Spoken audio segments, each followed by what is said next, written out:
hate to let something go. I love to be attached to things. I really do. That's how we women are. You know? Settling for something that isn't that, oh my God, this is soul recognition. You can meet me where I'm at. It is not worth it. I swear I go to sleep every single night with peace in my body. When I was with him, I felt like a shell of myself. Let's talk about that. The glow up that happens. You came here to recognize, embody, and feel your energy first and foremost. So anything that can possibly get in the way of that and is deterring you from experiencing yourself has got to go. Full chills when you said that. When you do that, your aura, oh my God, it expands. Your divine counterpart, they want to find you.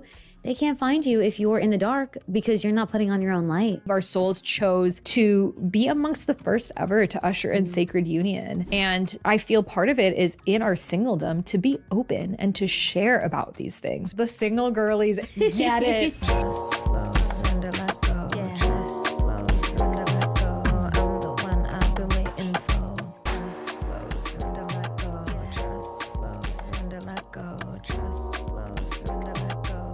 I'm the one I've been waiting for. Namaste, it's Christa Rose, and welcome back to the Highest Self podcast, a place where we discuss what makes you your soul's highest evolvement. If it's your first time listening, welcome. I love to talk about matters of the heart. You know, my own personal heartbreak and rediscovery journey has been my greatest spiritual awakening. And I feel like so many of us who are on that sacred feminine path, we learn through heartbreak because nothing rocks our world quite like it. Whether it was a breakup or a divorce, but even the heartbreaks we have in relationship of like him not being present with us enough or knowing that there's just deeper levels of love that we haven't yet experienced. And I feel like the feminine, we have this endless capacity to love that we can see what is not yet at its potential. And that can also feel like this endless state of yearning. You know, I listen to some Sabrina Claudio sometimes, and I'm like, girl feels me, you know? I belong to, and it's like, we just want to be in love forever at all times. But sometimes what we learn the most from are the thorns of the rose. You know, the boundaries, the ways that we haven't been met, the ways that we have repeated patterns, the ways that we have been betrayed ourselves. These things are all mirrors because when you want something so deeply, then spirit knows you're going to go through your deepest lessons for that thing. And so the feminine knowing that we desire that love so intimately means that it's the perfect dangling carrot that takes us on that journey of consciousness because we are willing to face things, heal things, move through things, go places that we would have never done without the potential for this love on the other side. So it's the ultimate journey of consciousness. And I would say in my whole life, but especially the past 3 years after my divorce, I've gone places I would have never gone before, met faces of myself I would have never met. Become an artist, lived in temples, like did so many things that I would have never done without this journey. So I saw this fellow sister in metamorphosis around relating, and I know you're going to love her because I feel like we're kind of the same person. She's very spunky, very fun. She also had a breakup of a 7-year relationship that really opened her up to deeper levels of intuition and feeling than ever before. And before we get into this episode, be sure to hit subscribe. That allows you to stay in the loop for future conversations. This podcast is also on YouTube, so you could be watching us in person, Spotify video, and the Apple Store. So be sure to subscribe to stay up to date with future conversations, and let's get into this one. So without further ado, let's welcome CiiCii, an incredible intuitive here on Highest Self Podcast. Welcome. Thank you so much for having me. I'm so excited.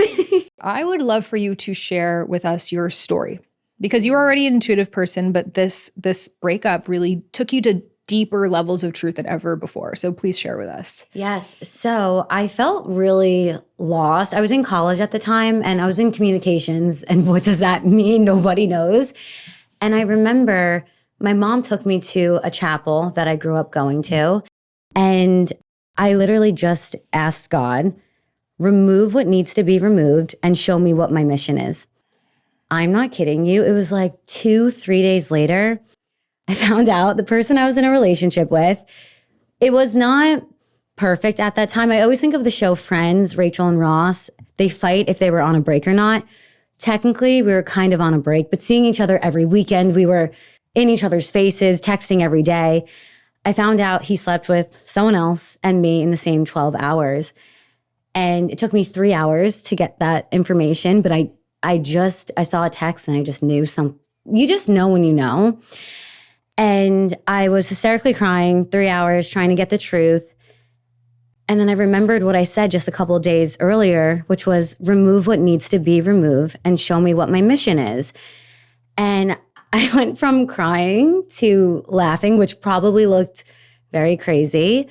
But it was like this light just beamed through my body and I knew, oh my God, God is real. What? I just asked for this and this is what needs to be removed.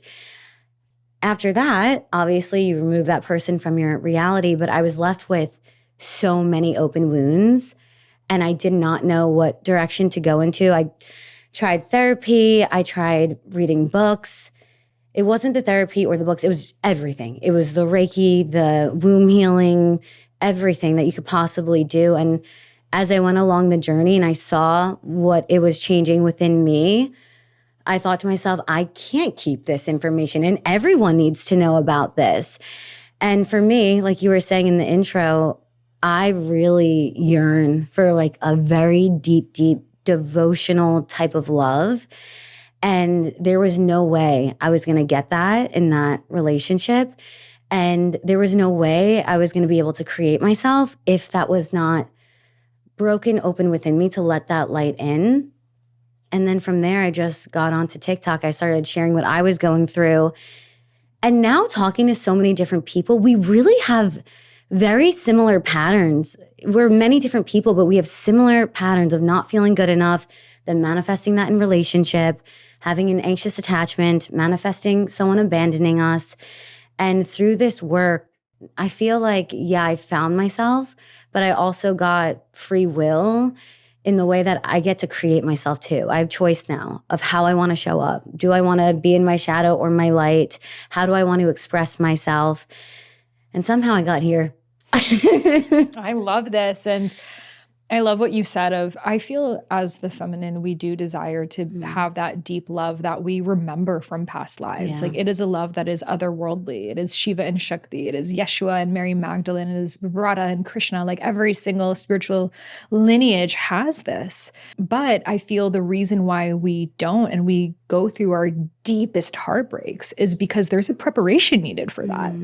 You know, yes, some people end up with their high school sweetheart for the rest of their lives, but it's rare and rare. And I feel for a reason because we're refining love, you know, and not just like when you're in the relationship, like you kind of mentioned, it's only after that you realize I would have never even received that love from that person. And I could say, looking back on mine too, the version of life that I wanted, no matter how hard even we tried, it just wasn't in the cards for us. And I feel sometimes when we're not willing to look at that ourselves, then God will put something on our path like a betrayal. Yeah. So there's no choice but to let go. Yeah. And I think ending relationships have always been hard for me. I hate to let something go. I love to be attached to things. I really do. That's how we women are. You know? Oh my God, I love it. Yeah. Caroline, bring it closer. But I think recognizing no man is your friend, no man is your enemy. Every single man is a portal to the next evolution of yourself. That hits home for me because I realized, oh, all right, it's not an ending. This is a graduation into the next evolution of whatever it is I'm meant to learn, whatever I'm meant to embody. And it's true. Every single person, regardless of how bad they are, when you look back, you did learn something. Maybe it's what you don't want to receive ever again. Okay, that's still a lesson. And I needed those lessons. And I just keep feeling we gotta let ourselves be forged in the fire. We need it to burn away the stuff from childhood, the stuff from past lifetimes, and the things that we don't want to bring into our next chapter. It's not worth it. And I really want to encourage everyone, and I have to encourage myself too, because so many people around me, I'm 27, getting engaged, married, whatever.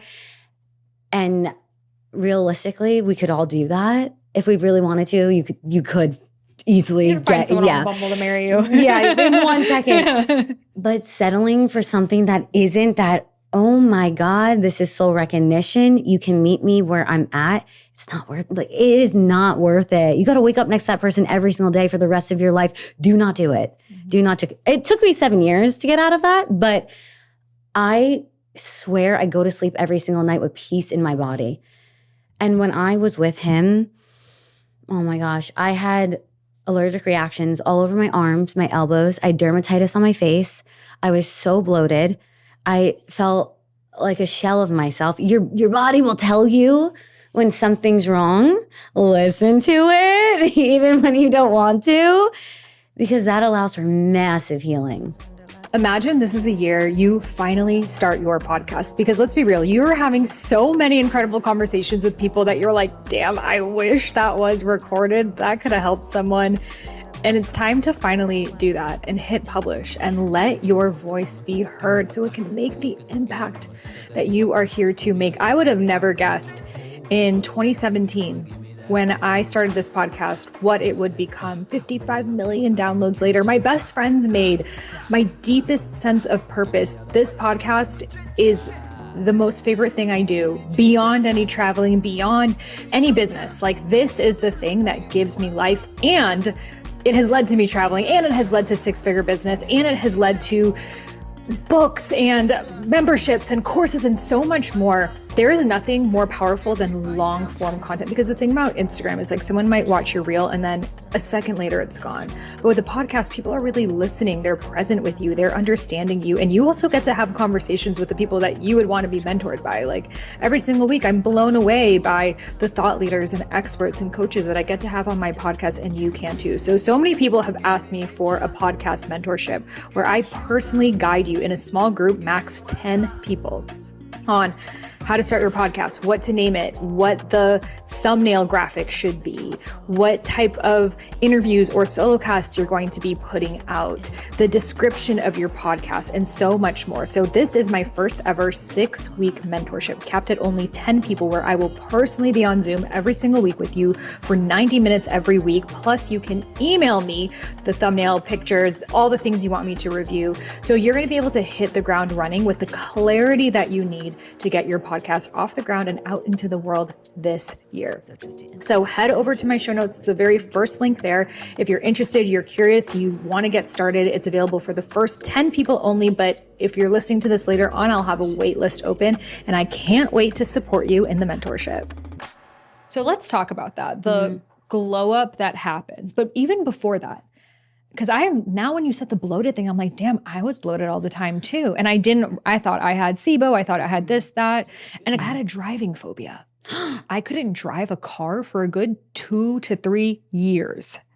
Every single time I would drive, I thought, what if I passed out? And that thought made me kind of start to spiral into what would happen if I passed out. And then I would freak out. And so I wouldn't drive. And COVID happened, so I didn't need to drive. After we divorced, like a year, I didn't really think about driving. I didn't really need to drive because I was traveling. I went to Switzerland with my friend, and it was like wintertime, Swiss Alps. And the only way to get around was for me to drive.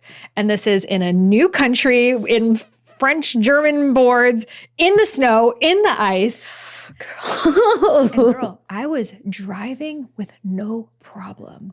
I was singing "Unbreak My Heart" the whole time. I was like, wait, why was I afraid of this thing for so long? And I believe it was like, when you're with someone sexually, you're taking on their entities. So it was like something around a loss of control that I was picking up on. And when he was out of my field, it was gone completely. And I was like, wait, how did I even feel? And I used to just have like random dark thoughts that I would sometimes be like, why am I thinking this? This isn't mine. Has never happened again. Oh my God. You literally were afraid to move forward. That's what it was. I mean, afraid to take control of my own life. Yeah. Drive away. Yeah. Oh my God. It's so real. And I think we're not taught this in school. So it's a little weird when you're first hearing about this. But I think if you give this time to marinate, there's something within you that will start to expose what the truth is. I can't see gravity. I know it exists though. And I can't see energy transference at first, but I know it exists, because when you spend just time with someone, say it's a coworker, and they're always talking about their life that they don't like, you walk away from that conversation and you don't feel good. Now, imagining that coworker entering your body, you are taking on their energy and it's going into your womb space, the portal of everything you create. That's not just the potential to hold a child, it's the potential to create everything in your reality. So whether we want to acknowledge it or not, whether we understand it or not, it's happening. And I really feel our power is in saying no. For centuries and through our lineages, our past women in our families, they didn't always have the choice to say no. You have the choice to say no. You have to speak up for yourself and protect your energy. It's not worth taking on maybe their lower vibrational thoughts about themselves or you or the world. And you'll notice it. And I always think about water, because water first starts out as a gaseous state, can go to liquid, and then eventually solidifies into ice. That's how energy transference happens. At first, it's barely there. It's like a gaseous state. Maybe you're having a little bit of a negative thought, but over time, you become more emotionally attached to them. If they're not treating you right, you start to cry. That water is transitioning, and eventually it solidifies into autoimmune, into the bloating, into the acne, into the breakouts. It's not always evident at first, but the truth will rear its head. And when I think about hookup culture in general, I swear I see it as this egregore, this type of larger entity that literally hooks people into it, and it controls people. They think that they have to do this because maybe their friends are doing it, but then it hooks them into lower vibrational thoughts about themselves. You kind of get stuck in it, and then you devalue it. It's not as important anymore. You don't think it's a big deal. It is a big deal. You have one body. You get one. You have to protect that with everything you have. If you wouldn't give your keys to just anyone, well, why are you giving your body to them? And that's really how I see it. We are not a gas station. We are a gateway, and we need to recognize ourselves as that.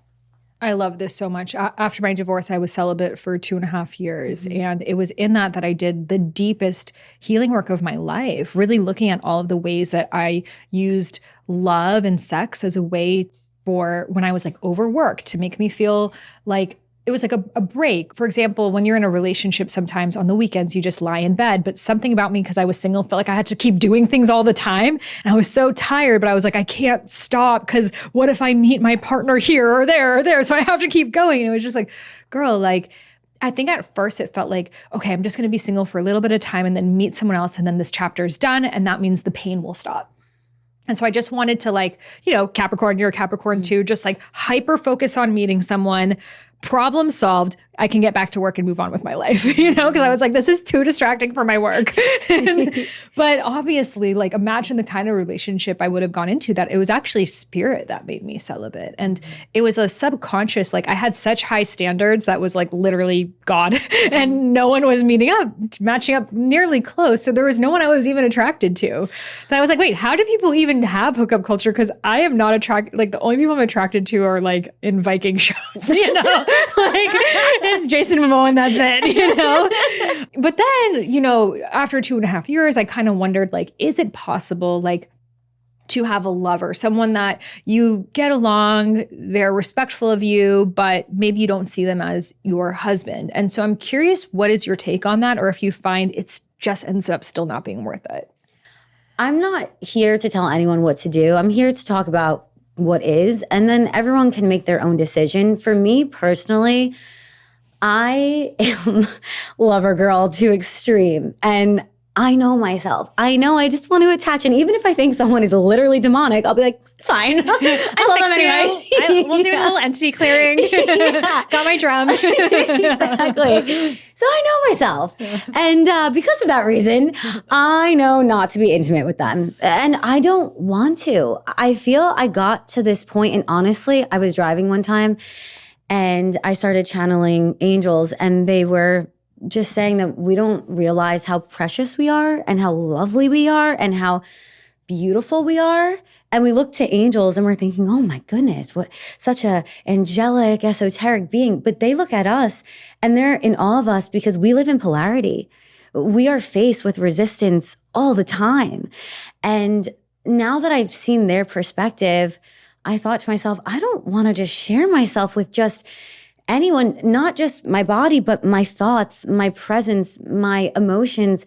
Because I feel at this point, I've been through so many experiences where I would show all of myself or as much as I could at that moment, but they could not digest it. And it was just kind of coming back towards me in a way that I felt really unseen. And that to me was so much more painful than anything else. I kind of look at this now as the God standard, which you made me think of.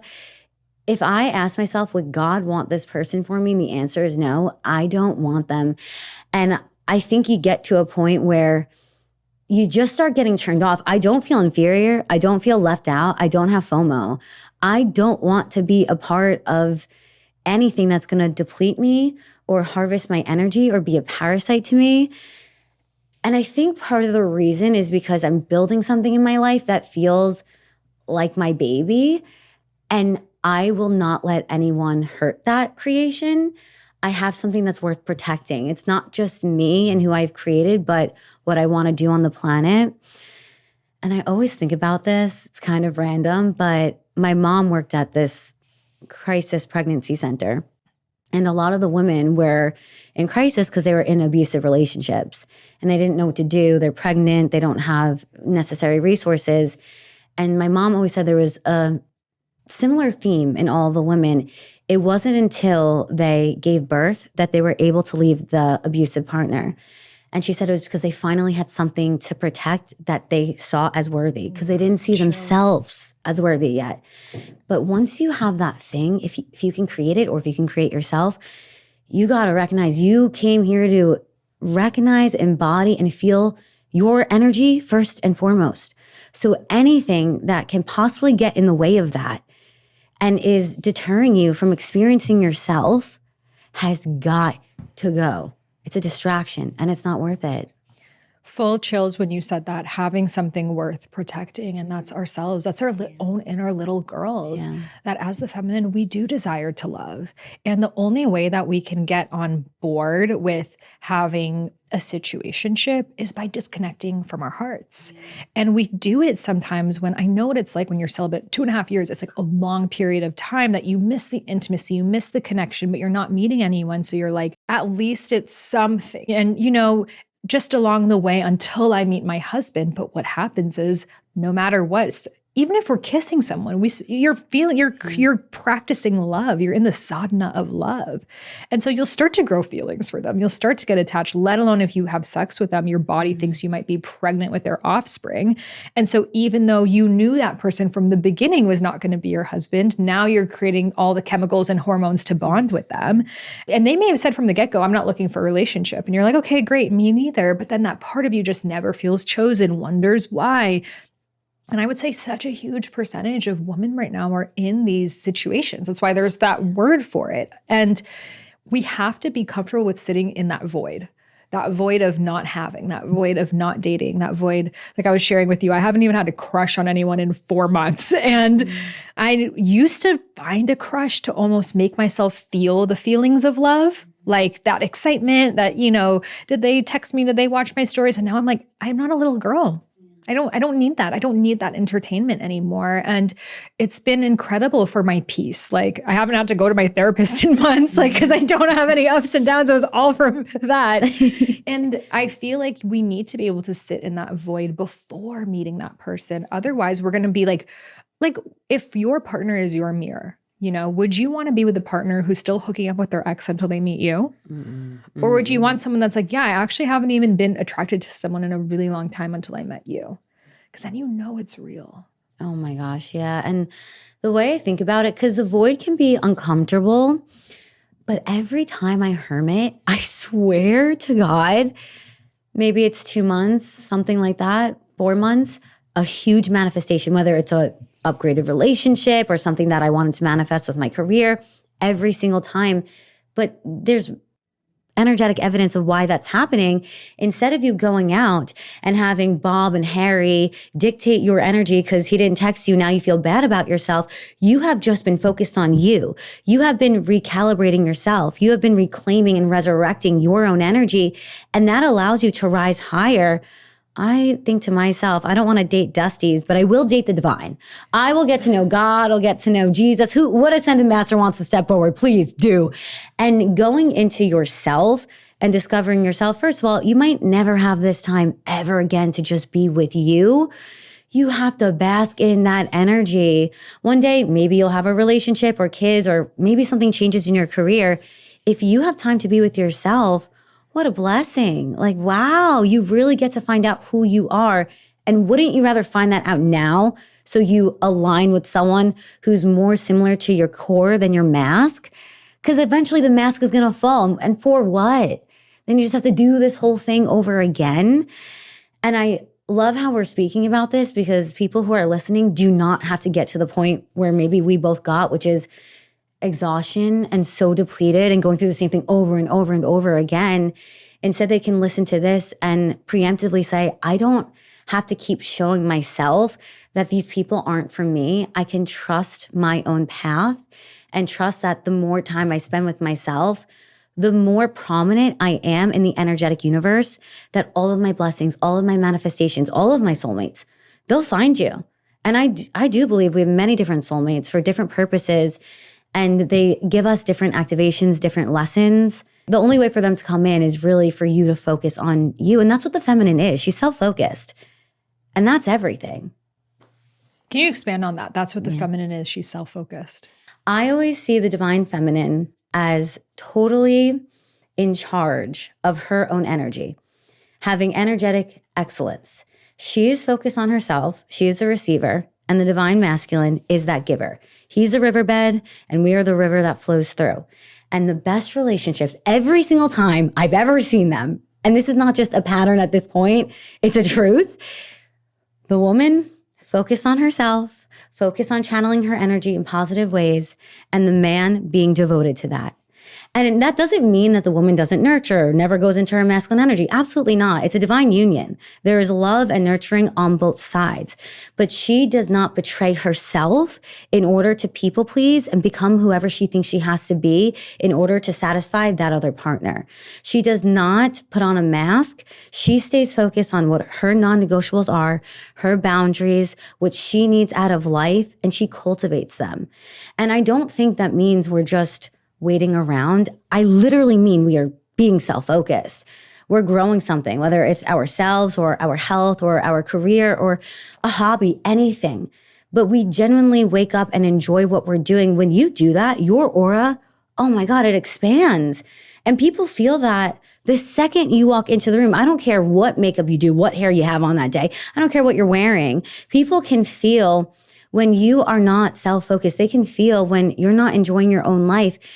And you came all the way down to the planet to do so. Isn't it time that we at least try to find something that we have in our life that we're proud of? And I would hope it could be ourselves. But it takes time to explore. And that's why that void space, it's really everything. That's your fast pass to getting everything you want, is spending time with yourself. Not only finding out who you are, but uncovering who you are not. And then creating maybe aspects that you want to see more within yourself. It's everything. Yeah, I remember when I first became single, it felt like I needed to be taking action as much as I could around dating, going on dating apps, going to events, places. But then when I really asked myself, what do I want a relationship for? Like, what would it look like? I'm like, we would live in the mountains and, be deep in nature, and I would never have to go to any of these things again. So why am I going to these gatherings and parties that probably very social people who want to continue to do that would be, if my vision for myself is to be deep in nature? Wouldn't it make more sense for me to be on a hike, and maybe the person I meet is like the fellow hiker? But even beyond that, if I want to be in nature, I don't need someone else to bring me there. I feel like so many of us, I had to do shadow work on this. We see a man as a ticket to a new life. Mm-hmm. Oh, I want to be really wealthy and be on yachts and this and that. So I need to find a man who has that. Look at what you're attracted to. Mm-hmm. I remember I was attracted to artists, especially men who could sing. That to me was like, oh my God, like, why? Because deep down inside, I wanted to sing. It was an ability that I had that was dormant. And so I was attracted to that because it was pointing to my becoming. And I feel eventually it's the attraction not being this missing thing within us, but rather this beautiful like cohesion of we can support one another. Our dharmas are related. Like we can create something bigger rather than like, Freud talks about you're attracted to your anima and the sigma of, the man's attracted to the female version of himself and the male. And it's like, can we go beyond that of like, because then we're always going to have this possession around them of like, they're all my unfulfilled dreams, but then there's a resentment there. And I see that happen with a lot of women in relationships. Like, and I notice this myself too. It's almost like the man can be envious of you, can be envious of your connection to your creativity and your intuition. And you can feel that even if it's subconscious. So then you stop growing. Have you seen this? Oh my God, yes, yes. It's so interesting because they recognize you as a divine channel. So you think, oh, that's great. They see me as the oracle. And then it starts to get really weird because it's not that they want to honor you. I felt like they wanted to dissect me. And I did not like feeling like a science experiment because I'm not. I'm a person and I have my own thoughts and inner world. And when they are studying you with the intention of trying to become you, it feels very different than studying you because they genuinely want to love you. And I think that happens on both ends for men and women. And I've been thinking about this a lot just through dating people. I had to delete every dating app to me. What are your thoughts on them? I can't do it. I cannot do it. I tried. I gave it my best shot. I did it. And every time I could manifest a relationship, but it's not to the degree that I want. So then I have to ask myself, okay, how many times do I want to do this? It's just a distraction. So yes, I've seen them work for other people. But again, you got to know thyself. For me, I don't really want what I see that other people have. I need something different, something that maybe in my eyes feels a little bit deeper, someone who understands things a little bit differently than most people, the esoteric side of things, the energetic side of things. And that I just wasn't finding. So I deleted it. I didn't like feeling that someone could just swipe on me and have access to me. I know realistically I have to accept them too and swipe back. But just the fact envisioning, and I'm sorry to say this, but envisioning a man seeing my profile and him thinking he can just get access to me, it makes me sick to my stomach and I kind of want to die. So therefore, I had to shut it down. Imagine him swiping left, bitch.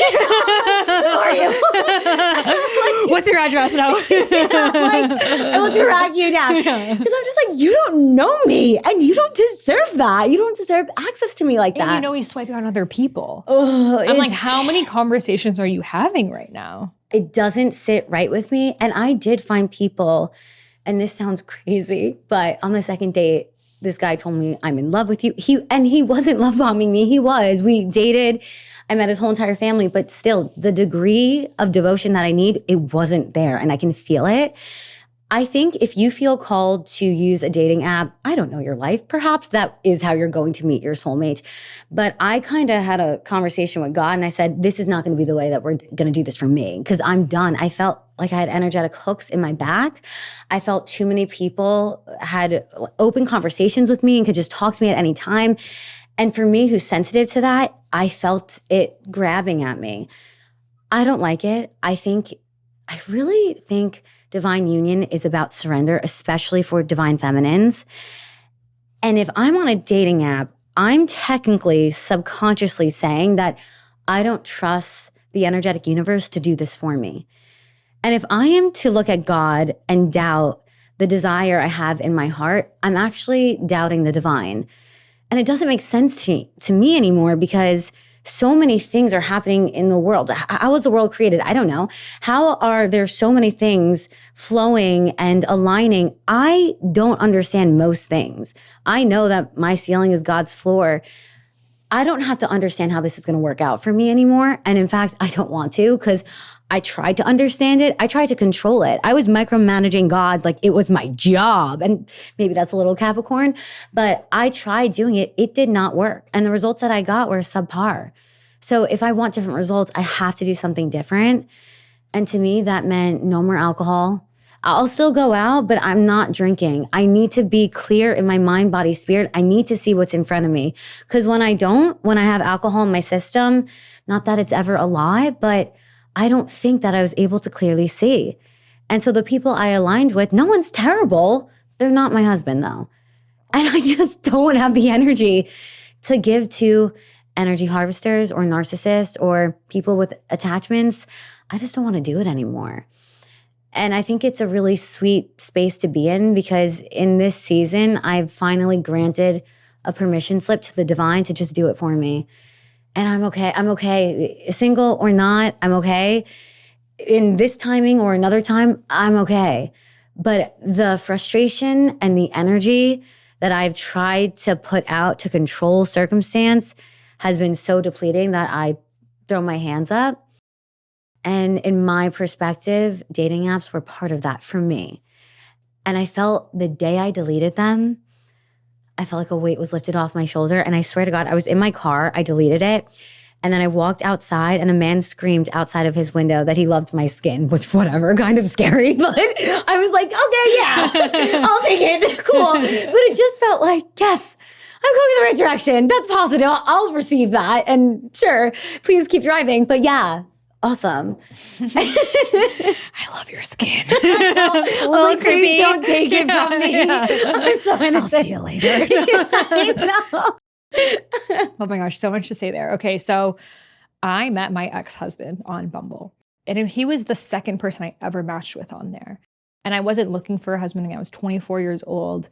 And I remember in the relationship thinking, wow, thank goddess for this app. Because if it wasn't for this app, I would have never met him. We don't have the same friends. We don't go to the same places. I was like yoga, vegan, West Side. He's like Hollywood, EDM, like is in his music studio. We would have never crossed paths. So I was so grateful for the app until found out he was cheating on me and we got divorced. And I'm like, oh, we would have never crossed paths because no one I'm friends with would have been friends with you. And we don't like the same things and we don't run in the same circles. And there's a reason for that. And I have been on dating apps and it's like not a love hate, it's more of just a hate. But the times that I re-download it, have it on my accountant's phone number. So when I delete it, I have to like contact her. And so it makes it harder. And I 100%, if I'm ever on it, I don't like being on there. It feels like these random conversations I'm having and it feels like a lot of people on there are lying. Mm. You know, I think it's something like 20% of men on there are married. Oh, yeah. Mm. Because if you think about it, like, okay, I'm really going to go there. This is the kind of shit I would say if we were in person. But like, I feel like these nowadays with like the internet, it's often like easier for women to make money, to create careers. Like we can do podcasts. Like the internet is inherently feminine. We can become coaches, intuitives, artists, like there's so many things. And I see collectively right now, the men are struggling. Like the feminine has risen in all these different ways and not just in the internet and everything. Yeah. And the masculine is having a hard time. And I think we can all collectively agree on the male loneliness epidemic and addiction and porn and vapes and all the shadows, right? So we as the feminine, we don't naturally value career as much as we do love, but it's coming to us more easily that we're like, wow, this actually really matters. I would have run away and been in love, but like, I guess we're here doing this, you know? Yeah. Whereas for the men, I find they're struggling with their careers. They're struggling with their sense of purposes right now. But love is pretty easy for them to find. Like there are so many dope, emotionally available, like incredible women that I have a lot of male friends. It's not hard for them to find an amazing person to be in a relationship with. In fact, when I talk to them about their relationship challenges, it's like, I don't know, do I like this flavor or that flavor? Whereas for us, it's like, well, I found out he was a drug dealer until 6 months ago, but do you think this could work? You know, like, and I started to think, I'm like, imagine if with my friends had the problems that I see with guys in dating. I'm like, well, you know, she's a gambling addict, but like, she seems cool, right? Like we can hang, like, you know, she can't stop smoking weed constantly. Like I would never be friends with someone like that. But we let them into our lives in dating because like in general, I'm not saying all, but in general, the bar is pretty freaking low right now. And most men would say the same thing. Yeah. And so I feel like the guys on dating apps, if in this world with all these dope, emotionally available, grounded women who want a relationship, you still can't meet anyone and you're on a dating app, like something's up. Yeah. Like if you're genuinely there for a relationship, again, I get some men are, my friend met her guy on an app, The League, and he's a surgeon. He's very busy all the time. I totally get there are people like that. And if it wasn't for the league, they wouldn't have met. But I would say what I find is if you're a good looking guy on there, the guys with the six packs on the pictures, they're getting 90% of the swipes and they're there to fuck, you know? Yeah. And then the guys who don't know how to have a conversation, they don't ask you a question. I hate that. It's You're having they just respond. They don't ask you a question back. It's like, well, sir, do you want me to pursue you in this? Like before, I think when I first started, I would like try a little bit. And now I'm like, why would I even want to be in a relationship with someone that I have to do any form of leading with? And I want, like, my deepest desire is to have a beautiful love story that I can share that inspires people of what is possible. Like, I don't want, like, you know, I met my first husband on Bumble, my second one on Hinge, and maybe my third one on Raya. No, like, I don't want that to be my story, you know? It's like a friend of mine, she had the story of her photographer was stuck in the jungle and this guy came on the thing and she invited him to dinner and that was her husband. And it's like, that is so inspiring and like embodies trust. And I know that God has a story for me that is so beyond. I really feel for me, it's going to be through me living my dharma, living my purpose, because it's what everything is about. But I feel like going back to the feminine right now, there's a reason why our careers, our purposes are coming to us more easily for us to channel that inner masculine that we have been avoiding. And for men, it's for them to start to honor relationships more, not to take them for granted as much. So I feel there is a divine plan to this interesting exchange. But it's funny, I know so many incredible, ambitious, powerful women, and so many of them are like, I actually thought I would be married and have kids by now, but like here we are doing this and it's freaking dope, but it wasn't my plan. Yeah. There's definitely some sort of balancing act occurring, I think, in the collective for sure. I think divine union has been under attack for a really long time. And I think we're being taught things that invert our core essence. I do think in general, women have been told to become men in a lot of ways, live in accordance to the sun. We don't operate like that. We're on a 28-day cycle. We just don't. And I think that they've told us, if you want to overpower men, be more like them, sleep with everyone. That is only hurting us. We're not like, we are not them. We just aren't. And we operate differently. And that's beautiful. Everyone has their own divine strengths. And I think the war now on divine union is distraction, whether that be low-level relationships or dating apps. And again, yes, they work for some people, or porn or addiction. Because I was in that 7-year relationship, which also was from a dating app and also the cheating. So yes, I wasn't really going out. And then once I started to go out and back in the world again, I didn't realize how many of our men are dealing with really bad addiction. The addiction is crazy. I had no idea. And I said, holy shit, these men are struggling. Do you feel it's an entity? I do. And the reason I think that is because I think about how entities work. And if you're constantly disconnecting from yourself, you technically aren't the one having free choice. Something else is choosing that for you. If you are getting blacked out, well, who's controlling you when you're blacked out? It's not you. And so the same way I see hookup culture, like this massive egregore type of entity, almost like a web, I see it with addiction too. And it honestly, I sit and cry about it sometimes. It really like deeply disturbs me. I feel bad that men are feeling so much pain, and I don't know how to get them the necessary resources. I don't think they've had the best leaders, or the leaders aren't tall enough or big enough in the space that they know how to find them. And I think what has happened is women have said, I can't give so much access to my energy anymore. And so I'm going to use my energy in a different way. And I think that's why we're surpassing them in huge numbers. We're no longer channeling our energy in relationships that don't serve us. We are channeling it into school, into our business. I see women as really almost like the seed of creation. You know, we are the portals that creates life physically with a baby. And I also think we magnify a man's energy as well, which can help them manifest. We all have our different strengths, not taking anything away from them.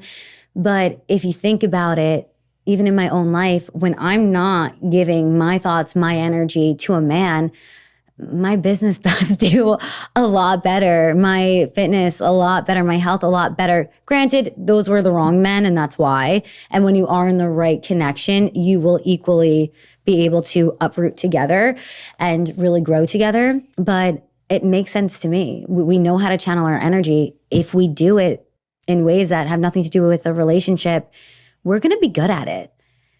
And I, similar to you, I really want that relationship to show that this is possible, because I don't think people believe it is. And I think that's why we're so seduced by what's in front of us. This is fine. I'll take it. And I'm so a culprit of that as well. I've done that so many times where I would say to myself, this is good enough. It was not. And I felt the anxiety in my chest, but either I didn't want to be alone, or I was bored, honestly, or maybe I didn't want to focus on my business because I wanted to do something else. So I think we need to start looking for the evidence that we want to be true in our own reality. And I started thinking about this the other day, because I know so many people, I think you were posting about Disney princesses actually, but I've been thinking about this. I know that we're told not to fall into that Disney fairy tale archetype, but now I'm wondering, I don't know if that's so much the illusion. Why are we so drawn to it if it's such an illusion? I kind of feel like if we are so drawn to this type of awe-inspiring, oh my God, how did they meet? He kisses her and she awakes from this thing. That devotional type of love. I know it's a movie, but what is our reality but an illusion? So which one is the fake movie? Is it what I see in a lot of relationships in real life, which is violent and like verbally abusive and addiction and settling? Or is it this archetypal narrative in movies that makes me feel something? How could that be the thing that's so untrue? And now I'm thinking, I almost feel like these fairy tales are breadcrumbs to what we're actually meant to look for. What if that's the blueprint, and everything else we're seeing in this movie, because I think my reality is a simulation. It's quite like a movie to me based on my thoughts and what I'm broadcasting. What if that's the illusion? I don't know which one is the illusion. And now I'm kind of thinking, it's not the fairy tale one that makes me feel in alignment and peace and happiness and joy. I think it's the other stuff that I'm seeing other people who wouldn't want to be in their relationship. Yes, when you said that, 100%, I think all of us, especially as girls, we looked up to that of like, that is the divine love that surpasses all odds. I feel like that's what the Disney movies all had, you know, based on what we knew of like Aladdin and Jasmine, like she's this beautiful princess. She could be with anyone, but she wants this pauper. And like, we all can resonate with the guy who maybe he wasn't financially there, but he like understood us. Or even though this wasn't accurate to what really happened, but Pocahontas and John Smith of like from different cultures, but they made their love work. And Beauty and the Beast of like going beyond his, so we can all resonate with these beautiful archetypes. I feel where the shadow happens is we want that love story so badly that we jump 10 steps because we just want to be in love. And the love bombing is real. You know, I remember people would say that there's like a funny quote on Instagram where I see it's like, I wouldn't think love bombing is a problem because I believe I deserve that amount of love. Like it makes sense. And at first I was like, yeah, it makes sense you're in love with me on the first date. Like, me, like, thank you for seeing me, you know? But then I started to realize it's like, I probably am not the only person he's said that to. There are some times it happens, but most likely, especially if like on a dating app and they're already acting like they're so into you and you haven't met in person, that's a facade.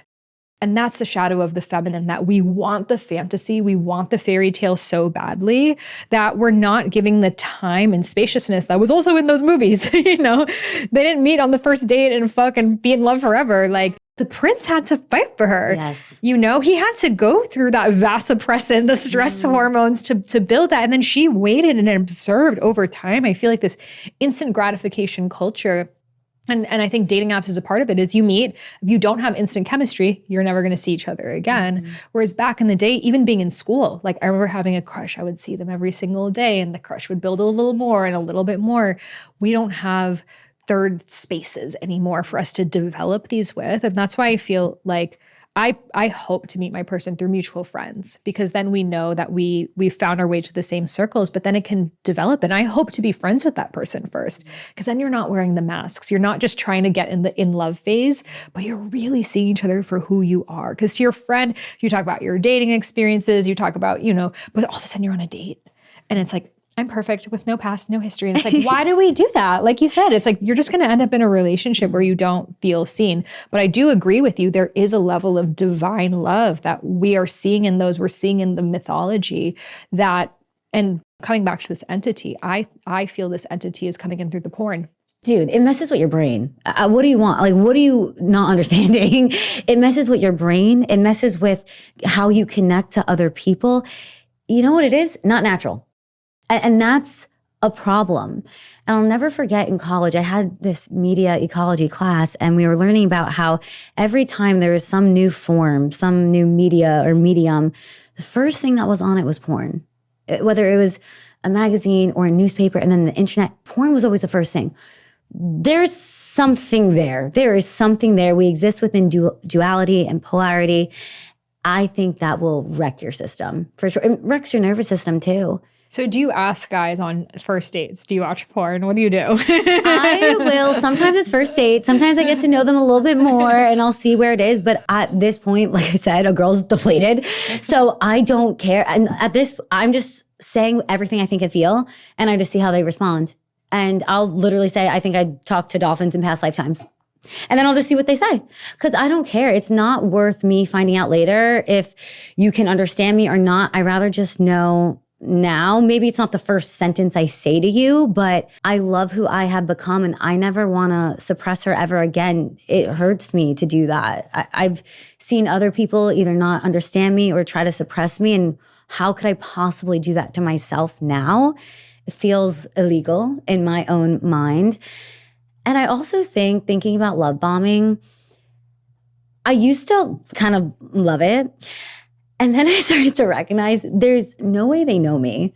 And I do think we have soul recognition. I swear, when I was on that dating app with my 7-year partner, I heard a voice in my head. I had my thumb on left and I was going to say no. And I heard a voice say, no. Right. The exact same thing happened to me. Oh, did it really? And on the first date, the voice in my head said, this is going to be your husband. And I wrote on my calendar, first date with my husband. And I think there's something to that. And that's why I don't see any past relationship as a waste of time. Exactly. It was an activation. You had to go through it for some reason. I don't know if you had to clean up karma or learn something or other catalyst, but it's something. Many lifetimes of karma. Let this be the last one. And it's complete. We're done. But I do think there's something really beautiful now to allowing it to be a slower burn. And think about it. Food always tastes better in the oven than the microwave. It's that slow burn, that real fire. And I want to really get to deeply know someone, because even in that one of my past relationships, when he said, I love you so soon, I did feel connected to his soul. And I know we're from the same star system. And I did love parts of him, but it didn't even feel like my words had weight to it. And I was thinking to myself, I don't love this feeling. I don't love this. I need something that's slower. And I feel like what men do sometimes, I think it's part of their linear brain of like, okay, I like her. I want to speed this along to kind of lock it in, to go back to focusing on my business or, whatever, because men tend to be more mission focused. So I've noticed in observing friends who are in these rushed relationships, it's like, she's like, but he's leading it. Like he wants this. And then all of a sudden he's doing all the things really quickly. And then you're in the relationship and you're like, wait, why doesn't he buy me flowers anymore? Why doesn't he plan these dates? And he's like, okay, check, got her, threw her over my shoulder, like move on to the next thing. And that's where the being friends thing. But I guess I've never in my life had a friend that all of a sudden I became attracted to. It's never happened. Because I feel like I just know from the beginning, like if I'm attracted to you or not. I'm trying to expand that for myself because I was like besties with both of them, a guy and a girl. And they were besties for 5 years. We would all hang out sometimes. And then they ended up sitting with the medicine that kind of revealed to both of them that they were in love with each other. Wow. And they're now in a relationship. And it is like, she was very, very anxious in relationships, like really just bad ones before.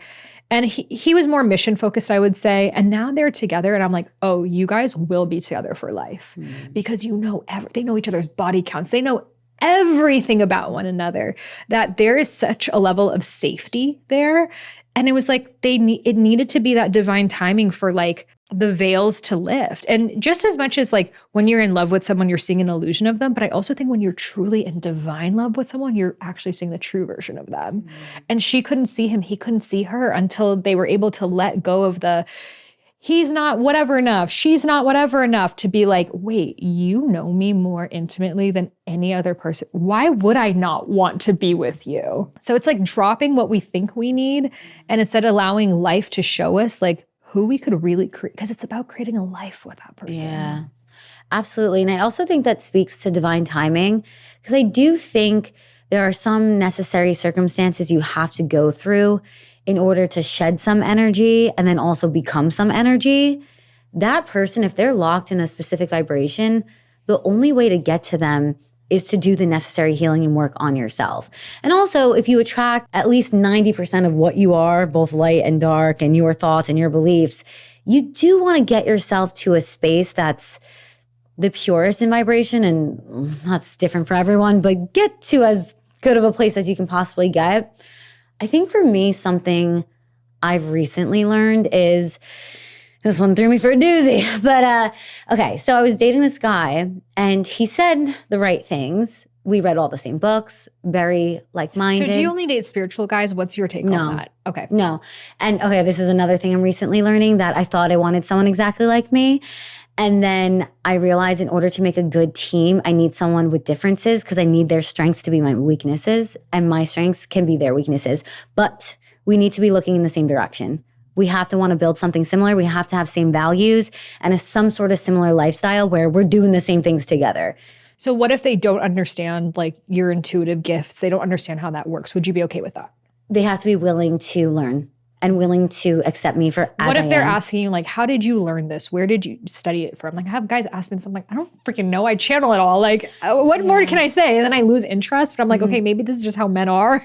I haven't had anyone who was negative about it, honestly. Not negative. They're just like, where do you learn all this? I'm like, God? It's just something you remember. It's not something to learn. I think men just don't get it. Like, how do you do that? I can see that. Yeah. I think that I don't need them to understand everything that I know. Because if you think about building a team, let's say I'm really good at cutting wood, but I need someone who knows how to build a teepee. I need someone who has the things that I don't. And that's the whole point of divine feminine and divine masculine, having different strengths and weaknesses. Because when you come together, you can build something. I'm okay with them not being completely in the same world as me, because if they can create a safe space for me, if they know how to create in the physical realm, those are things that maybe I need in a partner. And if we cannot just look at each other, but look in the same direction and want to build something similar, that can work. It's just, the puzzle pieces almost don't have to be exactly fitting, but I need them to be close enough that I can understand what the puzzle is even trying to show me. And I think because you have friends to talk about all the spiritual things. Exactly. You don't need him to be that. Exactly. Yeah. And yeah, and that's the person you're building a life with. So you need them to have the things that you don't. What about money? Where do you stand on that? What do you mean? Do you need to be with a man who makes more money than you? Does it not matter to you? I would like them to be able to create in the physical realm, because I think that masculine men are protectors of the physical realm and we're protectors of the spiritual realm. I think it's really important for them to recognize the masculine within themselves. When they don't, I happen to be turned off. My Venus is also Capricorn, and I am just really attracted to someone who is like me and business oriented and stands on it. You know what I mean? And really understands and has a mission, that drive and that passion and that purpose. That is what I'm most attracted to in another individual. Even in my friendships, like that is what drives me towards people, is seeing, oh my God, they're like me. Like we're so driven and this is amazing. I have tried dating people who just did not have any sort of, I guess, drive within them to create in the physical realm. And I felt it was energetically unbalanced when we were together, and I didn't like how I felt. So for me personally, I don't like it. It just doesn't work for me. It's the same way that dating apps do not work for me. I don't want to feel like I'm financially taking care of you. I think, like if I was Taylor Swift and a billionaire more than Travis Kelce, like that wouldn't bother me, because he's in his mission. Do you get what I mean? Like he's doing something that he loves and is really passionate about. I think that's the important thing, not necessarily the specific number, but are you doing something where you know how to channel success through you? And if you're not understanding how to do that, are you working on it? Or are you just floating? I don't like to be on a sailless sailboat. If you're chaotic, I know I'm going to magnify that chaos and my nervous system will be out of whack. And I don't like that type of energy at all. Absolutely. And I feel like for us to really open ourselves up, open up our hearts, to even have the sex that we desire, we need to respect the man. Yeah. And if we don't respect him, we might like him. He might be really smart and, all the spiritual things, or be amazing at whatever hobby you might be interested in him in a little bit. Yeah. But it fades away if you don't deeply respect who he is in the world. And I dated a guy from a very, very, very wealthy family when I was in college. And then I met my ex, and he came from a more humble background, and he was very hardworking, and I respected that. And so, I had these two different experiences, and I would say I respected someone who built something for themselves. Like, that to me really mattered. But when I was making then more money than him, it felt like this, I don't know, like I felt bad. I felt like I either couldn't talk about my business or something because I didn't want to and I don't think he really wanted to hear about it. And I feel like it made me just a little bit smaller, Whereas with my college ex, I mean, if I said I want to make $1 million, he'd be like, oh, that's so cute, because his family was like very, very wealthy. And I loved not the money. He's not like he bought me things. It's the spaciousness. It's the mindset. Yeah. Like he would talk about business deals, because we became friends later, that he would do. And it was these giant, giant business deals that I was like, I didn't even know people did that. And it, for me, at Capricorn too, it opens up my mind. And so I still say, for me, someone living their dharma, their purpose. Otherwise, I will start Dharma coaching you. Like, it is just what will happen. And then I will be stressed out and lose interest. I don't want to go into coach role. I don't want to go into healer oracle role. Like, that's for the collective. It's not for my partnership. And so I need to be with a man who, he doesn't need to be super spiritual, for sure. I can come more with that. But like someone, like for me, I think the sexiest thing a man can do is be of service to humanity. Yeah. Like a man who like gives back to like earth, like victims of sex trafficking, who's like on the ground. I'm like, oh, like that to me is like, because that I think is what I want to expand into. Yeah. So to me, it's like, that's someone I would really respect. It's literally same exact emotions. I just love to see someone understanding their divine design and living in it and just doing it. I feel we're doing that. I want to see that in my partner as well. And again, it's not necessarily the number or the money in the bank. It's the mindset. What are you literally doing on a daily basis? And I think I talk to my friends, I talk to women all day. We are not turned on by someone who's just floundering and who's just disconnecting through weed or porn or whatever it is. This is actually what I wanted to say before. Okay, coming back around. This man, similar books, similar mindset, similar view on the world. Oh, great, okay, said the right things. And everyone tells you, well, you have to look at the actions. He did all of the right things, paid for every date, made sure I was safe, all the good things. How'd you meet him? Through Instagram, actually. But it was really weird. I happened to be driving to the area in which he lived, but I was not going there for him. I didn't know he lived there. And we ended up aligning that day. Very synchronistic, so I know it was meant to be. But I love that he resonated with your Instagram. Yeah, awesome. Cool. Because I'm like, if you like what I post, okay, fine, you pass that plateau. But what I found was just, it's not necessarily just the words. It's not just the words and the actions. It's also the words, the actions, and the embodiment. And I was like, fuck, how many levels to this What felt off? It felt like there was possibly an attachment of some entity, but honestly, I felt like he was kind of in a wounded feminine space. And, I couldn't do anything right, ever. And if I ever had a concern— He would tell you that? Yeah. And if I ever had a concern or I had a feeling, there was just no space for it. And then there would be blame shifting. And again, it was my fault. And I thought to myself, wow, that's so interesting that you could read all these books and you could know all these sentiments and these concepts, but yet you don't live them. And even though you do the right thing on a date that's supposed to be masculine, you're not even embodying a grounded energy. And I actually never felt safe. And then I was always in my masculine energy trying to create a safe space for him. And then the same thing happens. That always happens to me. It's the allergic reactions. It's like I cannot digest anything. I'm so bloated. I feel terrible. I cannot sleep. And I think that there's just so many levels to this. And the only way to find out is to find out and to go through them.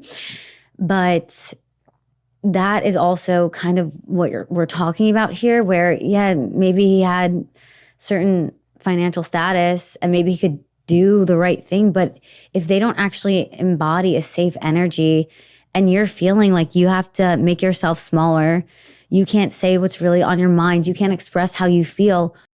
What kind of life is that? Go put yourself in jail. Be a prisoner. You're going to be a prisoner in your own body? Might as well physically do it if you're going to do that.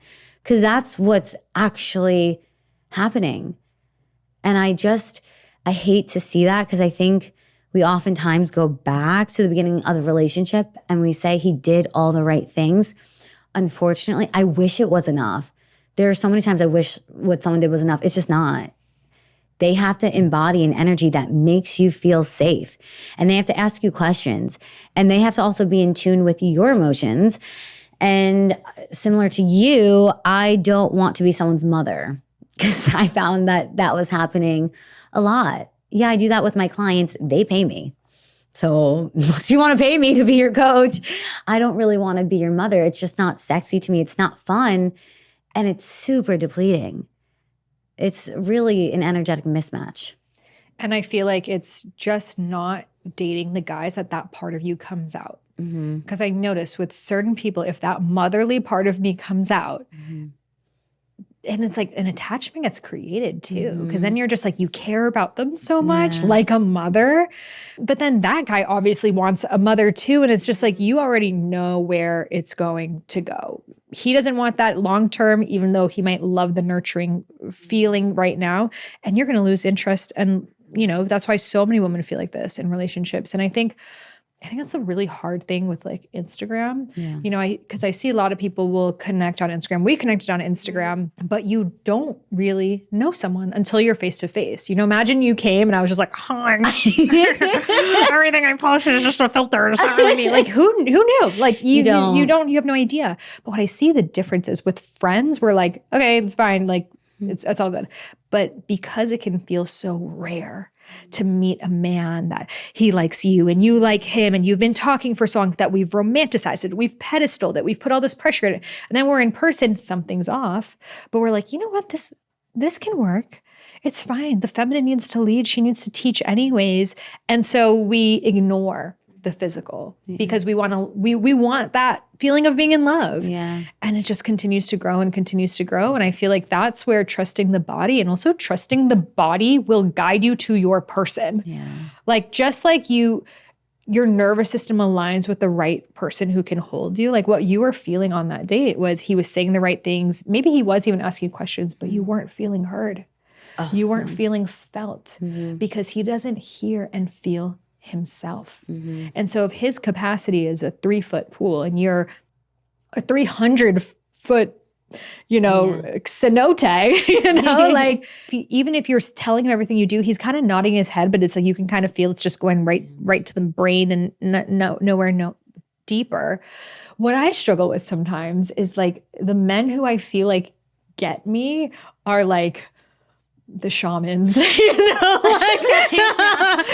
really in touch with their feminine. Yeah, exactly. So they're really in the emotions. I'm like in Peru in my medicine, this beautiful man playing the guitar, and we were talking in Spanish for hours. I'm like, he gets me. He like lives on Earth, like just a medicine man. And I'm like, could this ever work? I don't think so. So it's hard because I feel like the things that make men really good in the 3D are the very things that make them not be able to like hold space and listen. They exist, these chameleons, but like if you're feeling that, girl, we're all feeling it right now. Yeah. And honestly, now that we're talking about it, I'm even thinking about my friends. I don't even need someone to necessarily understand every feeling and thought that I've ever had. You're not me. Be a girl. Yeah. You're not me. Sometimes my friends go through something I can't relate, but I'll tell them, look, I don't know even what to say right now because I've never been through this, but I'm here with you and I'm going to hold your hand and let's talk about this 1,000 times and let's sit over, some tea and cry about it. Yes.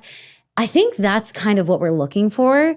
If you can't maybe understand, can you hold the space? Can you hold the energy? I fell through this weird portal where I was like dating conspiracy theorists and it just got too weird. I was like, I got to get out of here because they were also Oh, you were dating conspiracy theorists? Okay. Yeah, and they were Because they're like the spiritual people of men. Yeah. a lot of And they're all crypto investors. You don't know if they're a broker or a multi-billionaire, could be any. the ones I was aligning with were very feminine because they would think, and feel so much. But they never took action in the world. And I would say, okay, like, yeah, these things may or may not be going on. And I think most of them are, but you also got to build yourself some sort of life. You can't get lost in the sauce. And that to me was my feminine version of the shaman. It was the conspiracy theorist.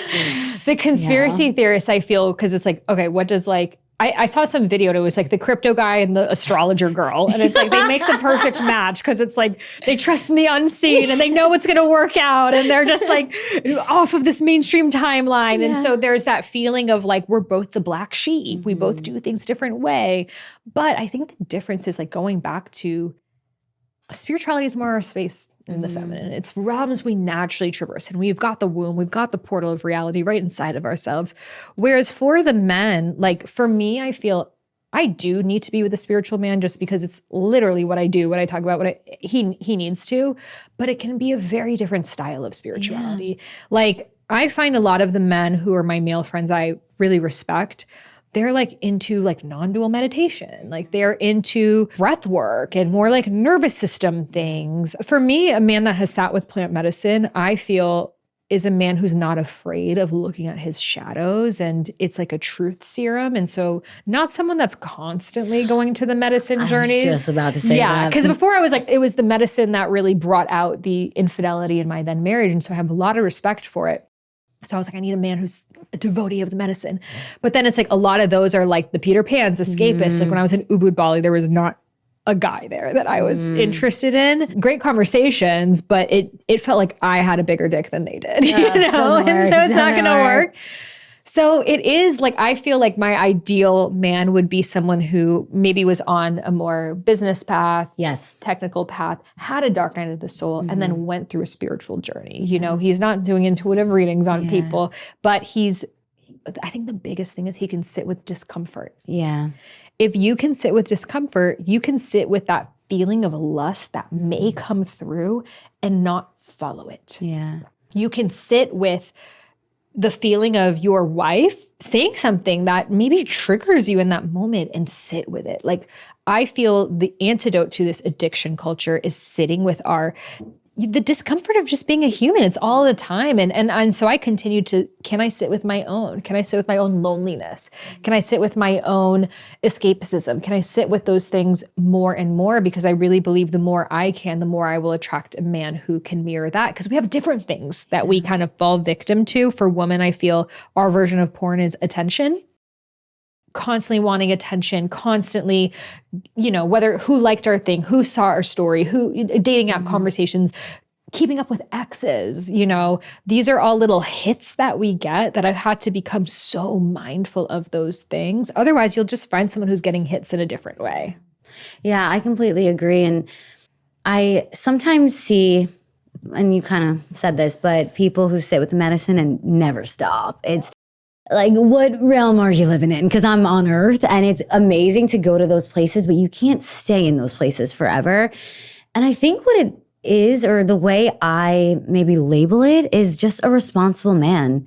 He's responsible for his incarnation. He's responsible to his duty. He's responsible to his divine design and eventually to his wife, to his family. And I think that is what's so attractive. He's responsible to his business. He's not trying to escape through any of these mechanisms. And he also is choosing to not just deal with discomfort, but he also knows how to walk through the storm. And I always think about buffalo. They know in order to get through a storm, don't try to outrun it. Just walk straight through it. It's going to be faster. And a man who can say, this is not ideal, but we're going to get through this. I'm going to be here with you. I'm going to help you through it. You don't have to be perfect, but I'm going to sit here with you and we will figure it out together, or maybe he figures it out. That responsibility to bring that into a relationship, I think that is very grounded and something we need as feminine energies, because sometimes the feminine is a bit feral, because we're feeling a lot. We're going through this 28-day cycle. There's a lot of different emotions coming online and then going offline, gifts being activated. And of course, every human can feel this. I think women feel it to a bit of a different degree. And having a man who can hold that space, that's something I think I really need. It's really important for me because I tried doing the men who couldn't do that, where I was mothering and I was creating the safe space, and I never felt good. And it's just, it doesn't do anything for you. And it's not worth it. Why be seduced by the 3D when you can just focus on yourself again and you'll get something better later? And I believe in energetic replacements 1,000,000,000%. If you pick one grape and it's moldy, flick it, who cares? There's a whole entire vine of other grapes. And the law of substitution will be at work in your life. You will get another soulmate, another activator, another divine union. But you have to be willing to put down the moldy grape and say, you know what? This is actually something I always felt so guilty for. Technically, when I would look at my exes, they were so good on paper. They did have a good job. They were good looking. They were kind. Everyone thought they were so nice. They were looking at me like I was crazy. They were not my person. And I could feel the disconnect of connection, even though they looked great. And I would feel so guilty. And I remember saying to myself, what the fuck is wrong with me? Like, why is this person good? They're good. They're good on paper. And this person's good on paper. And I would think about my cousins and my friends, and I would think they would all be happy with this person. What's wrong with me that I cannot just be happy? And I had to have a come to self moment and say, there's nothing wrong with me that I don't want a dynamic that so many other people want. I just have a different divine design. And if I look at my life, everything I do is quite different than most of my friends and my family. So why wouldn't my divine union also look quite different than most of my friends and my family? And I just remember feeling so guilty. And I really had to sit with that and be like, no, I want more. And why should I not give myself permission to get more? Why am I blocking myself and siphoning my desire just to have someone who happens to be there in that moment? Because, you said you're 27, so I'm 7 years older than you. And we have a lot of sevens. Yeah, lots of sevens. And so I think, of course, like imagine you got into that relationship with that person who you already knew from the beginning wasn't it because of that desire to have someone to cuddle with and snuggle with, et cetera. And you would spend maybe the next 4 years, 5 years, 7 years. I wouldn't give it more than 7 because you really would have ended there. And then you become my age. And then you would have to just go through it again. But it was 7 years that like maybe next year you meet your person. And I feel like I have to sit with this sometimes too, because I'm such a fast like manifester of things of like, this is my life partner.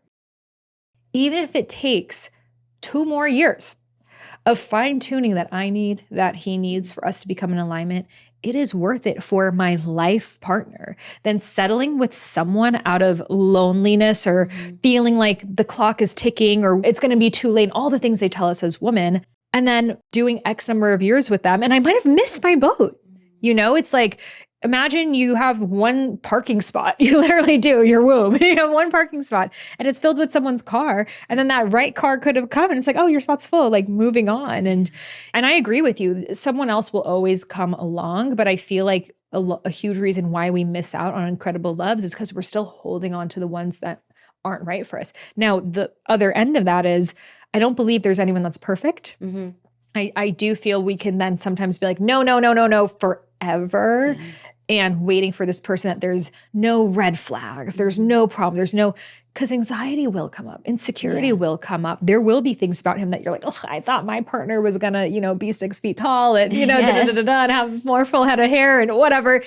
But I think there's something still deeper in you that knows, even if it's not what I thought it was going to be, it feels right. In fact, like so much better. Yeah. Like I was listening to some interview of Priyanka Chopra, who's married to Nick Jonas. And I think she was 38 years old when she met him and she's like 10 years older than him. So he was 28, and didn't make sense. She's from India, very different. Like they kind of look funny together, And she went through heartbreaks in relationships, especially in Bollywood. It's super, super corrupt and was genuinely at peace with never meeting someone.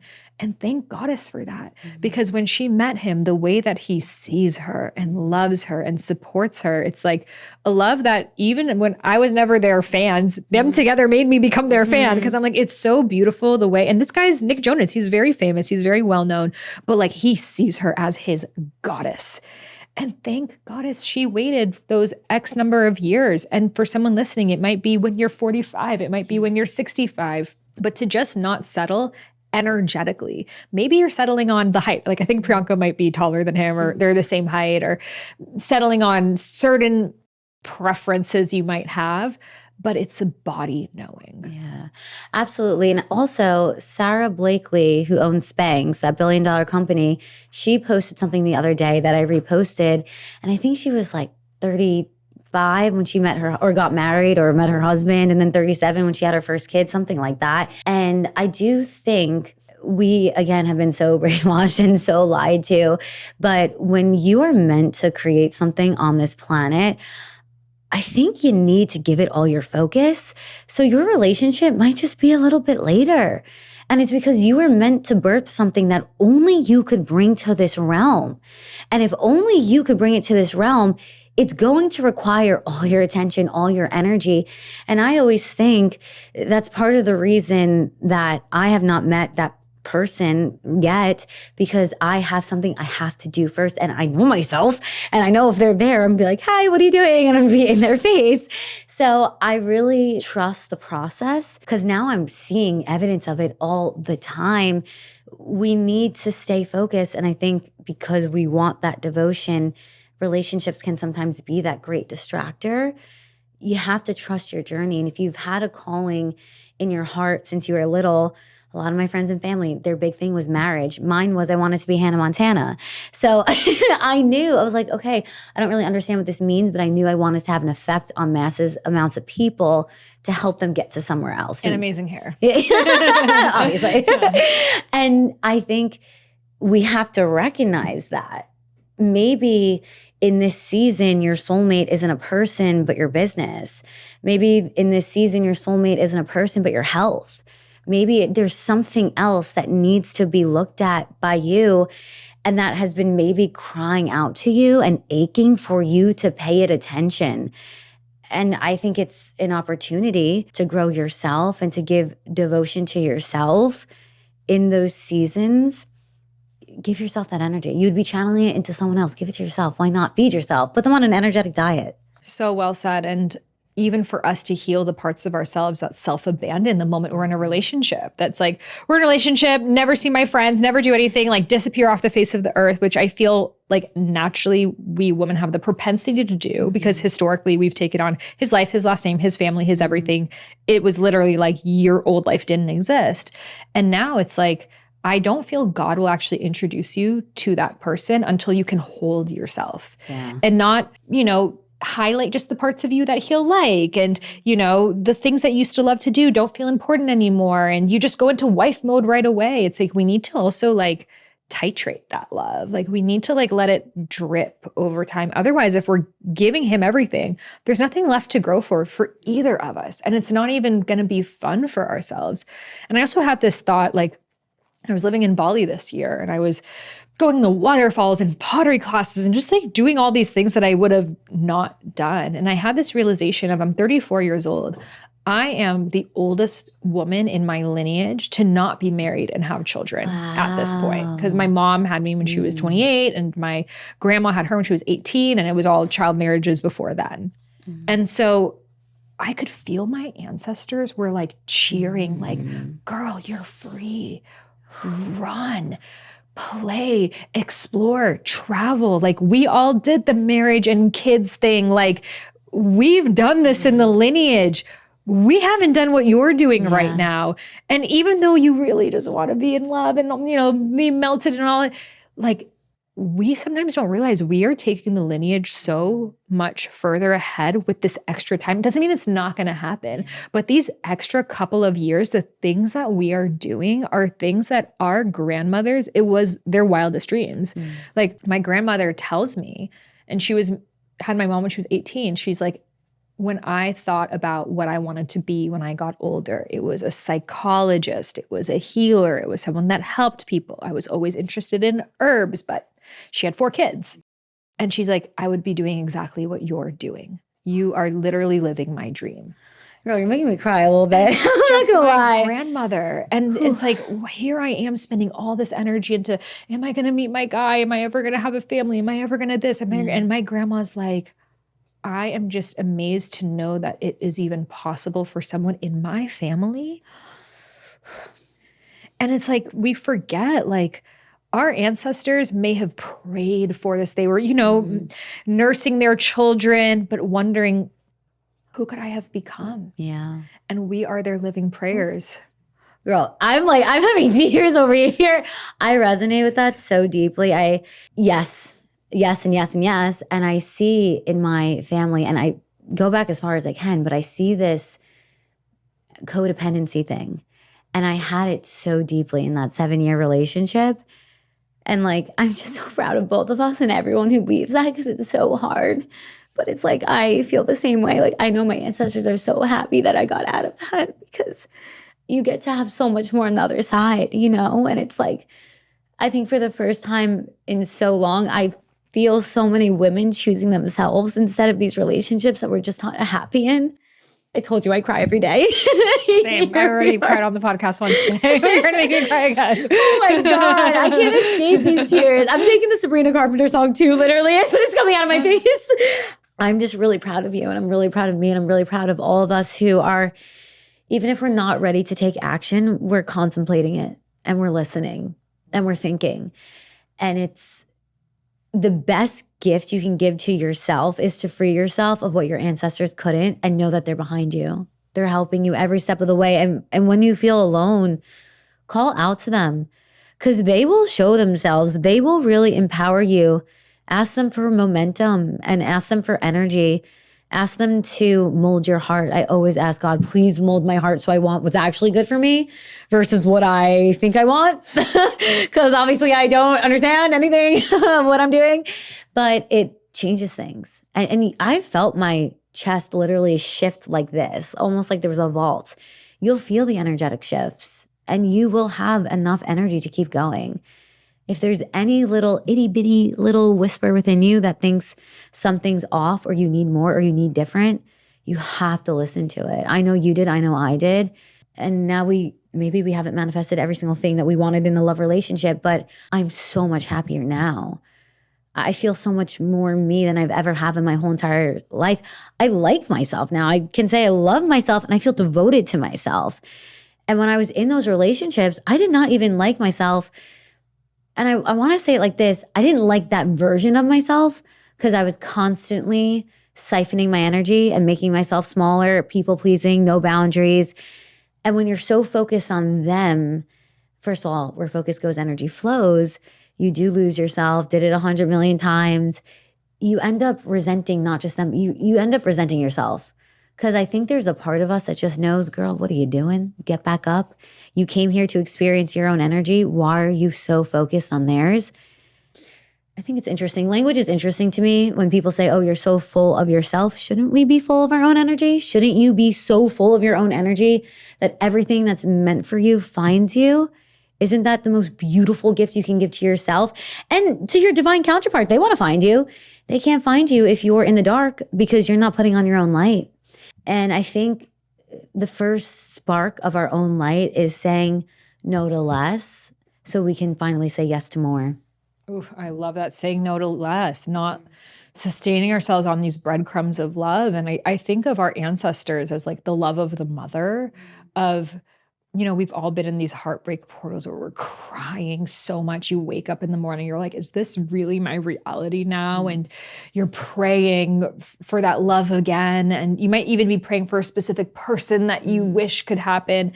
And your ancestors can see you, and they can see their child's in pain, but they know you need to go through this. Yeah. Just like when your child is having a temper tantrum or something, you want to make it all stop, but you know they need to go through this. And that's that love of the ancestors of like, oh, you said you wanted the greatest love known to humankind.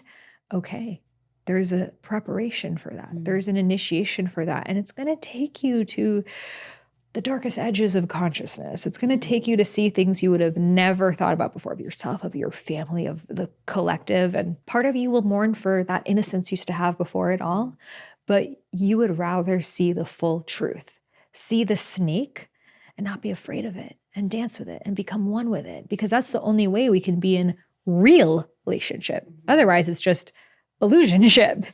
And we just go back and we do the karmic dance again. And it's like, trusting that there is an internal preparation, there's his preparation, there's a global energetic preparation, because once you're together, there needs to be a death of this version of you. I think that's the thing we don't realize is like, we get into this new becoming when we're single, we have the glow up.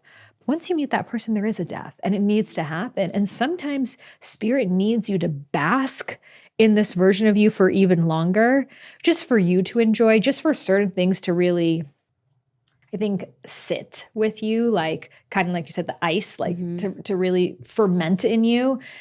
Because once you're in a relationship, there is a level of letting go that needs to happen again. There is a level of compromise. There's a level of, like all the times that I've been like, I really want partnership. And I'm like, but then I was in Bali, India, Egypt. Like I wouldn't have done maybe I wouldn't have done all those things. And it's like, and trusting, like even having a pet, I love my dog so much. And sometimes I look at him that there's like a love and a sadness at the same time of like, I love you so much and you're not going to live forever. I love you so much, but I travel and I have to give you to my mom. And I'm like, damn, how do people with kids even live? And it's like, and that's sort of like with ourselves in our single versions. Like imagine if you knew for sure you were meeting your partner next month. Right. Like, I think there would actually be a sadness of like, I thought I had more time. Like I thought I would do that girls trip I wanted to do. I thought I would, travel to that place. I thought I would have more time, because it's like, once you meet him, it's like chapter complete. Yeah. And we never know. It could be tomorrow. So it's like really just basking and trusting in that timing, because everything changes. Just like relationships don't last forever, being single doesn't last forever, nothing lasts forever. And thank goddess for that. Yeah. And there's something so beautiful, I think, to just rediscover yourself, because you're really never the same. And I like my darkness. I don't know. There's just something about it. I feel like it has taught me things my light could never. And it has brought me to places my light could never. And I think when we're trying to siphon the darkness, yeah, we're wearing a mask, but I think even more important than that is the fact you're not using all of your energy. So imagine tomorrow you had one less arm. It would be harder for you to exist within this reality. You would have to relearn how to drive, how to make your bed. When you come onto this planet with 100% of energy, but then you suppress some of it because you don't think it's lovable, and now you're living at 50%, everything you do is now at 50%. Your darkness, I don't think it's this scary thing. You might think it's scary because you labeled it as unlovable, but it's actually could have a lot of hidden gifts that you don't allow yourself to see because they were demonized growing up.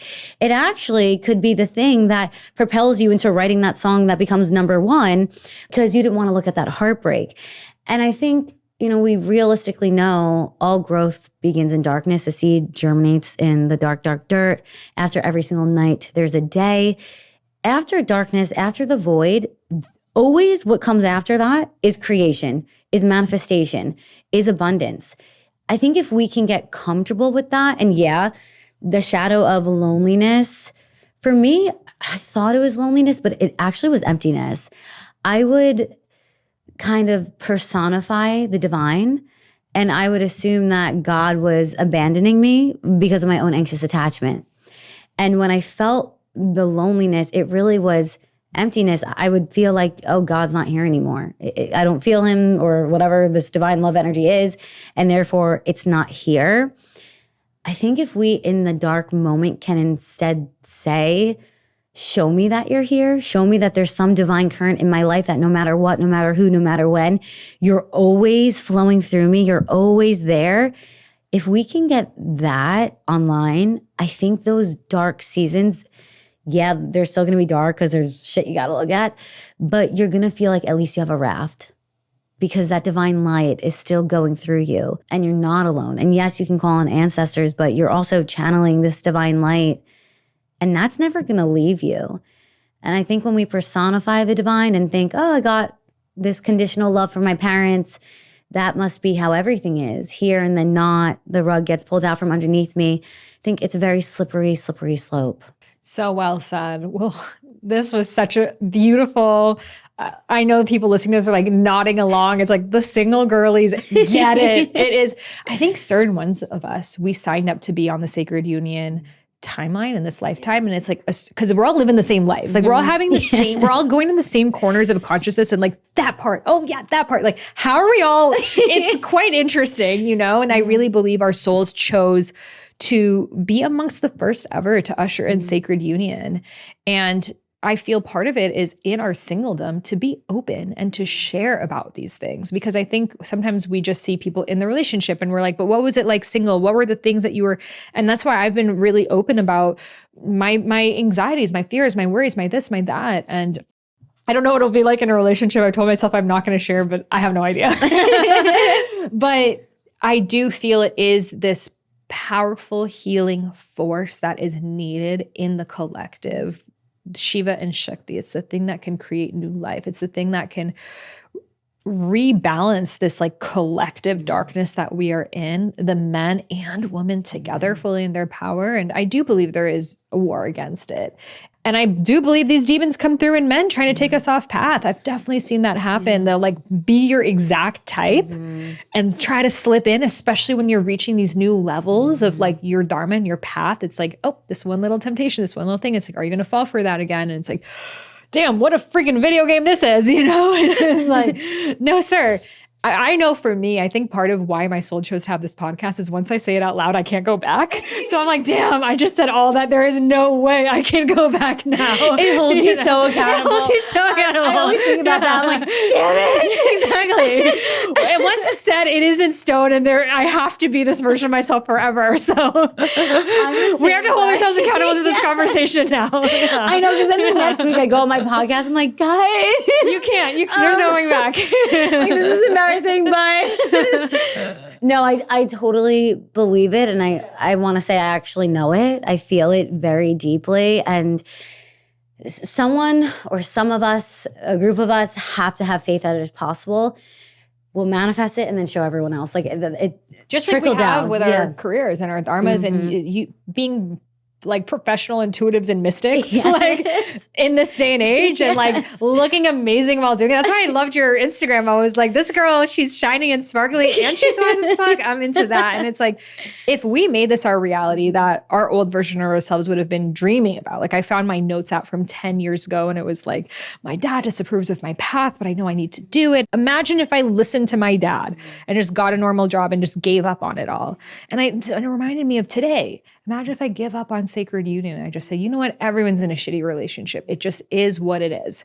Well, yeah, most people are in a shitty job. And guess what? I'm not. Yeah, because I trusted and I believed. And it's the same thing that's going to happen. It's the same thing that can happen for you in anything in your life. And you didn't just trust and you didn't just believe. You put forth the effort. Yes. And that is a huge part of this. There are so many seasons I know that we both go through that are so hard. I've been in my room alone, hysterically crying on my knees, just screaming like a crazy person. Part-time job. Yeah. So necessary. But that stuff, I don't reach for my phone in that moment and record because I'm having a moment, but that is the necessary effort. The clearing. Yeah, it's the necessary effort and work. And I think people can feel, or at least I hope that they can, that we both desire this thing.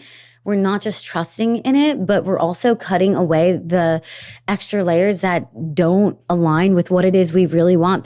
I have said no so many more times than I've ever said yes.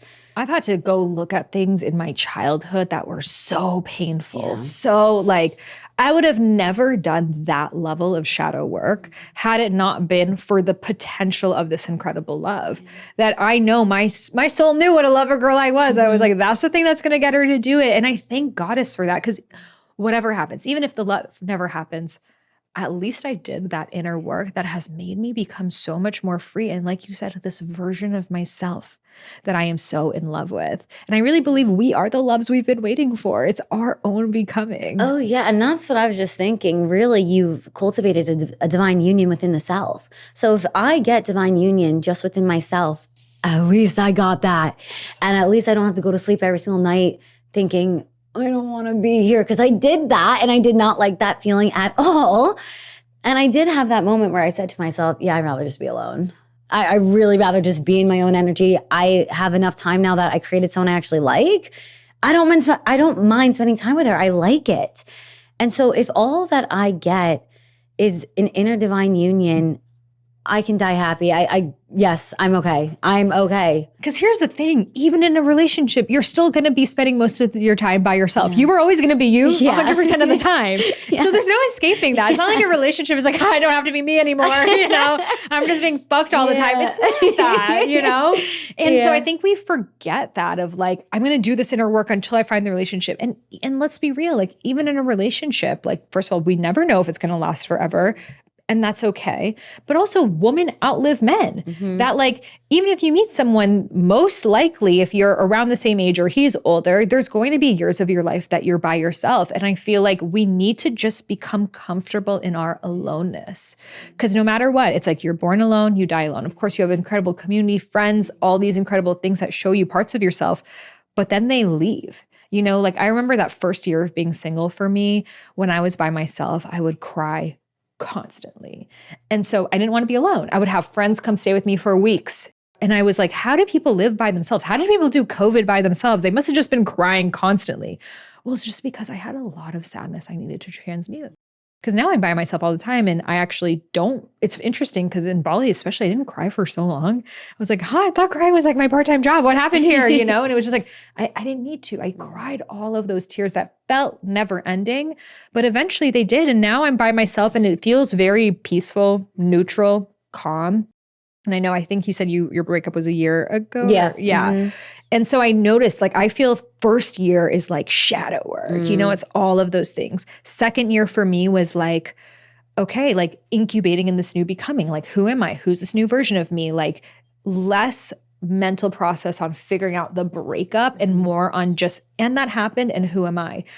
Third year was like whole new version of me, stepping into all of these things that like I feel earlier on I wouldn't have done because it would have been intimidating to a man, too much. The thing that I say on the podcast is like, you got to be a strong man to listen to that, and just like being that and not living for the healing of the relationship, the figuring out of myself, of just like expanding my edges. And this December now, which is around this podcast, 3 years will be complete. And I'm like, but when I think about it, I'm like, wow, people go to college for 4 years to study some random thing that they like don't even do for the rest of their lives. And they spend 4 years doing that for the love of our lives.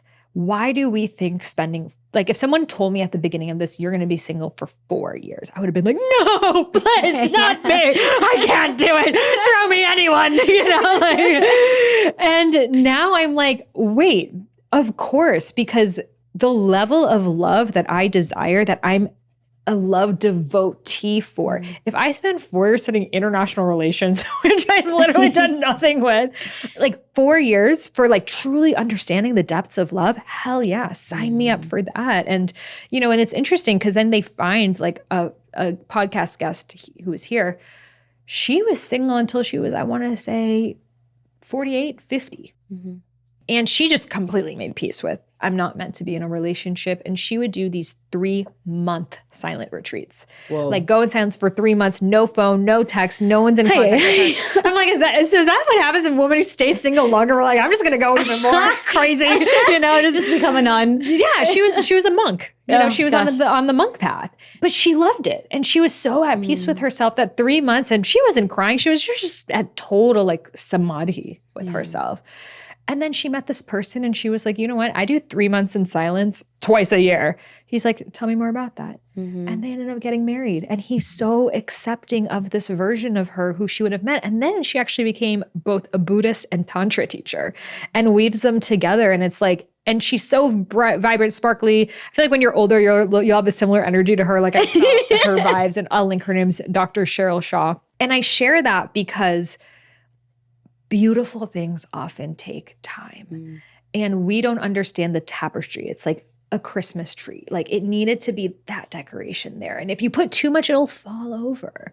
So sometimes I remember at the beginning, I would look at friends like, oh, 2 weeks after my breakup, I just met someone else. And I'm like, what's wrong with me? I must have more healing to do. I must not be ready enough. But then it's like all of those relationships, by the way, ended up not working. You know, you think it's really divine, but it's like, again, it's like, we got engaged at Burning Man right away. And it's like, okay, honey, let's see how this goes. Bless from for you, you know? And it's like, it's not a competition of being healed. Like you said, anyone can get in a relationship. Literally anyone. Yeah.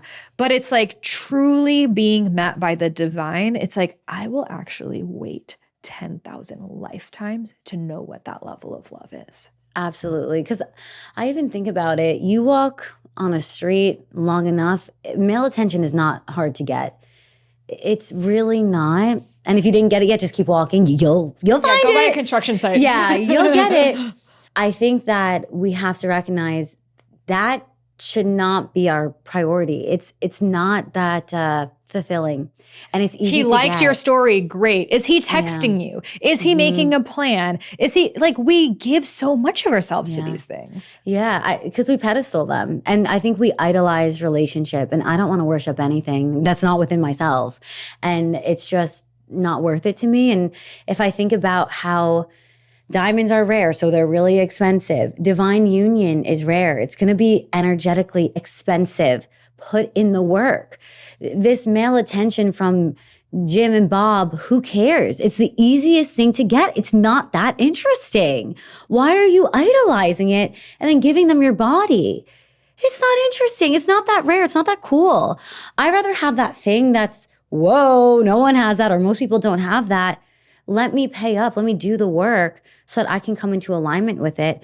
And there's just no point in comparing yourself to anyone else. You're on your own unique journey. Listen to other people to help you on your own path if it inspires you.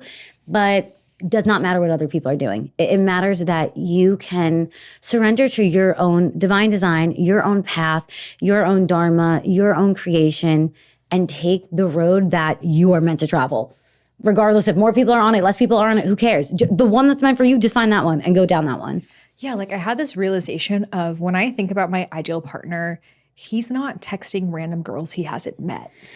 He's not watching people's Instagram stories and hearting them or fire emoticon maybe.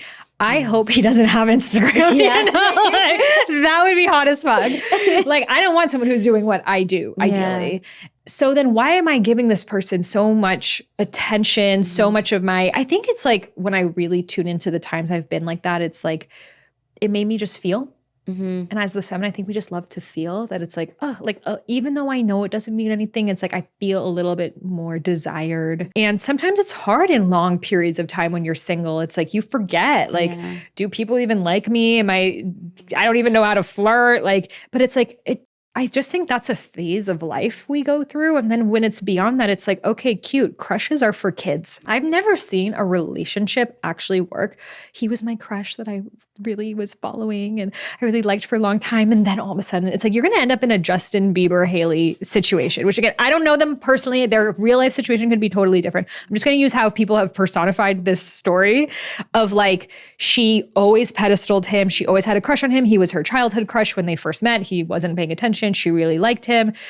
You know, the joke is she was doing all the love spells and specific person meditations on YouTube. I don't actually know. I'm using her as an analogy. And then she finally was with him, but he's not showing up. He's in interviews saying his album is about his ex when he's married, you know, and saying that she was really his muse. And just there's so many videos of him walking ahead of her, him not paying attention. And again, I know those are moments of time, but like, I would just never want to be with a partner that there's that much actual video, meaning that's actually really still happening. And it's like, great. She got the guy, she got the crush, but what's the relationship she's in? Whereas you look at the Selena and Benny, again, I don't really know them, but what I'm seeing and how they speak, and I've seen their interviews before, is like, he was the friend. he was the one who was like always there and always steady. And they, they were working together. They have a shared aligned dharma. And then all of a sudden, one day something shifted and he loves her. He worships her, but not in a pedestal way. He's also a boss in his own way, but he just like sees her full gift, and they made their album together and their art. And I feel like it's that perfect balance of like, yes, we want the guy who's like a reach for us, maybe, right? Of like someone who, I think as women, it's almost like if a guy's interested in us, we're like, who's the one who's not interested in me? And I'm going to go like him. And it's like, no, but that person who's not interested in you, even if he changes, he didn't really see you from the beginning, And I feel like it's that balance of you want the guy who's obsessed with you, but also the guy who has his own thing going on. You want the guy who feels like a reach, but also the one who's there. And it's like these paradoxes that we have to make peace with. And I think sometimes on social media, we see a video and it's like Shara 7. And she's like, the Dusty's this. And there are some things she says that are true. And you're like, damn, that's facts. But if we only went down that rabbit hole, we'll only be with a man for money. If we only go down only be the black cat in the relationship, okay, then you'll be with someone you don't really like, Oh gosh, yeah. And it's like there's a paradox to everything. And guess what? God is going to make a design that's beyond what you could have ever thought of. Like I go down all these rabbit holes all the time, and I know the things in my relationship will be something I've never thought about before, because that's part of the mystery. Because if you already did all the preparation work and here it is and I'm perfectly prepared at all times, it's not going to stretch you. And that's what love is about. Love is actually a healing and expansion tool to make you touch. Like we think getting into the relationship is the finish line. No, it's actually the beginning of a whole new marathon. Yeah. And I think the whole conversation around black cat, I understand why people are popularizing it. And I understand, because if we've been so focused on this other person, black cat can help you refocus on yourself. But being in your black cat energy doesn't necessarily mean feminine energy. For me, I'm not a black cat. I don't really know what I am. Something maybe golden unicorns. Okay. I'm a little stranger and like off-putting. I say really weird things at the worst time. I'm not a black cat though. I was like, I wish I was avoided. It looks so hot. Can't. I send, if someone dares to bring Egypt up to me, I'm sending paragraph. Like I go up. Yes, that part. I'm not going to wait 2 hours to text you. No, if I have a thought and be like, da, da, da, I respond right away. Me too. I can't not. I have so much to say. I'm like, I hope they answer right now so then I can get to this. I think it's like my Capricorn. I remember reading somewhere, it's like never read an email twice, because it's like, instead of the 30 seconds would have taken you to do it, now you're thinking about it, then you're reading it more. So anytime I see an email, I respond literally right away. I could be working out between sets. I just want to get it off my plate. Same thing. I don't want to keep this conversation going forever. If I see your text, I'm going to respond. Not black cat of me, but that's how I am. But the thing is, what is feminine energy but being authentic? Yeah. So if you're something different than a black cat, a little angelic off-putting thing, then be that thing. You will get what is yours when you embody just whatever it is that you are, because that's your energetic signature. And whatever's looking for you needs that to lock into you. Yes. So if I were to pretend to be a black cat, I would still be pedestaling them because I'm focused on their perception of me. And you'll find a cat guy. Yeah, no. And then what happens when maybe you you're get a dog person. Yeah, and what happens when you get into a relationship with them? You have to be like, by the way, I'm actually I actually want to merge and attach you and never let you go. They're like, what? Yeah. Then because look, when you're doing the black cat thing, you just attract the chase guys who they just want the hunt. And then you have to keep this black cat thing going. And I get it. If you're a Russian femme fatale and it's who you are, then it's who you are. That works. Then it's feminine for you because it's your authentic energy. Exactly. But if you are not, you are then so focused on how are they perceiving me? What is their perspective? How the hell are you supposed to know if they have red flags? What's going on with them if you're only focused on how they're perceiving you? You've taken no time, no space, no energy to actually check in with your own body. Do I even like how they're treating me? Do I even appreciate their tone towards me? I have in my phone, I do 2 different lists. One is I track the actual behaviors and embodiment of the other person, or else I will just create a whole entire fantasy that is not true, and I'll fall in love with it. And then when it doesn't happen, I will be disappointed. I need to write down after each date, how did I feel? What were my thoughts about the person? What were my thoughts about the overall energy of the date? And if it doesn't go well and I have to end it, I have a why I made the right decision list in my phone for every single person I've ever broken up with in my whole entire life. Because after you break up with them, your brain doesn't even remember everything correctly. The dopamine starts hitting you and you're like, I need that kiss, I need that hug. You're craving dopamine basically. And your mind will create these memories and romanticize them. You need a list on your phone to remind you why you made the right decision. The amount of times I picked up that list and I would have to scream it at myself is insane, but it's so necessary. You have to get your brain on board with what your soul is saying, because sometimes they are misaligned and you're not coherent, but you have to train your brain like you would train anything to get on the same path as your soul. It's so necessary. I did the same thing. I had to write all of the reasons why we're not together. And I wrote all the things about him that would have never worked for me outside of the betrayal. Just all of the things that if I were to meet him today, I would not have chosen this person, you know? And for sure, because the feminine just wants to love. So there were those moments that I missed being in a relationship. And I would read that list and be like, oh shit, I forgot the AC thing. Damn, I'm so happy it's nice and warm here now. Like, you know, like all these things. And it would be the thing that keeps me going. It's so funny you mentioned that. It's like one of my thing in my heartbreak healing course. So like, I think every girl needs to do. And I think with that whole black cat thing, I think what I learned from it is sort of like what we spoke about earlier is like, the man needs to revere the goddess. Yes. He needs to see you as like, wow, you are something otherworldly.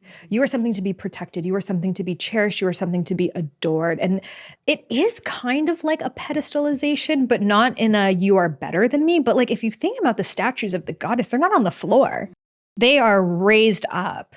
And like I can't believe I'm saying this right now, but like one of my like sexual fantasies is imagining I am a goddess statue. Girl, I get you so deeply. Yeah.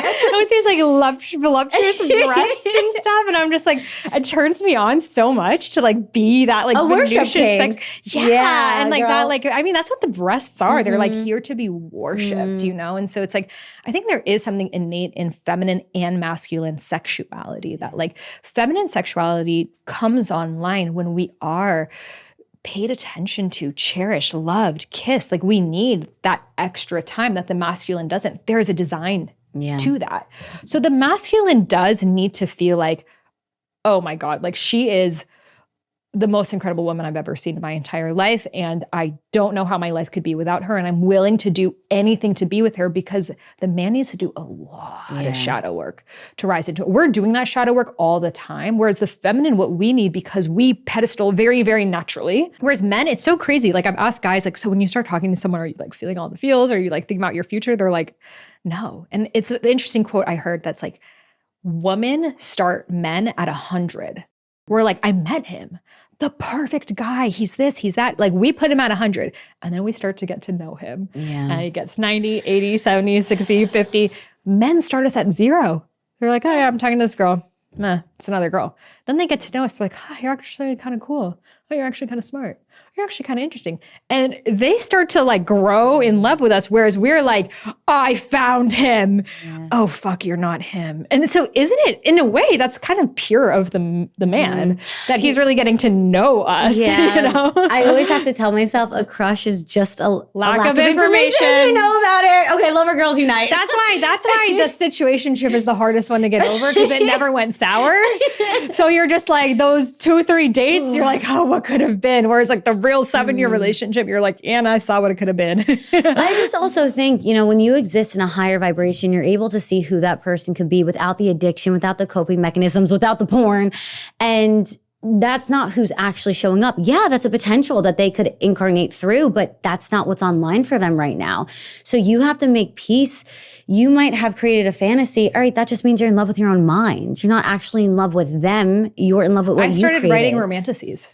You know what? And I have to channel the energy somewhere. We all need to do this. I would create these stories, you know? Like I would take things and like, it's a sign we're meant to be and it's this and it's that. And I would fall in love with the story that I'm in. And it was like, what is actually happening? He's not ready for a relationship. He's not asking me questions. He's not showing up and whatever. And so I'm like, so I started to I actually wrote this novel and it's about this like priestess who's like fighting this entity. And it's like basically what we all talked about. I put it in like a novel form and I'm like, maybe I'll publish it one day. And I just we need that. Yeah, exactly. Give us something to live for, please. Exactly. But then I put these like romantic sex scenes and tulips.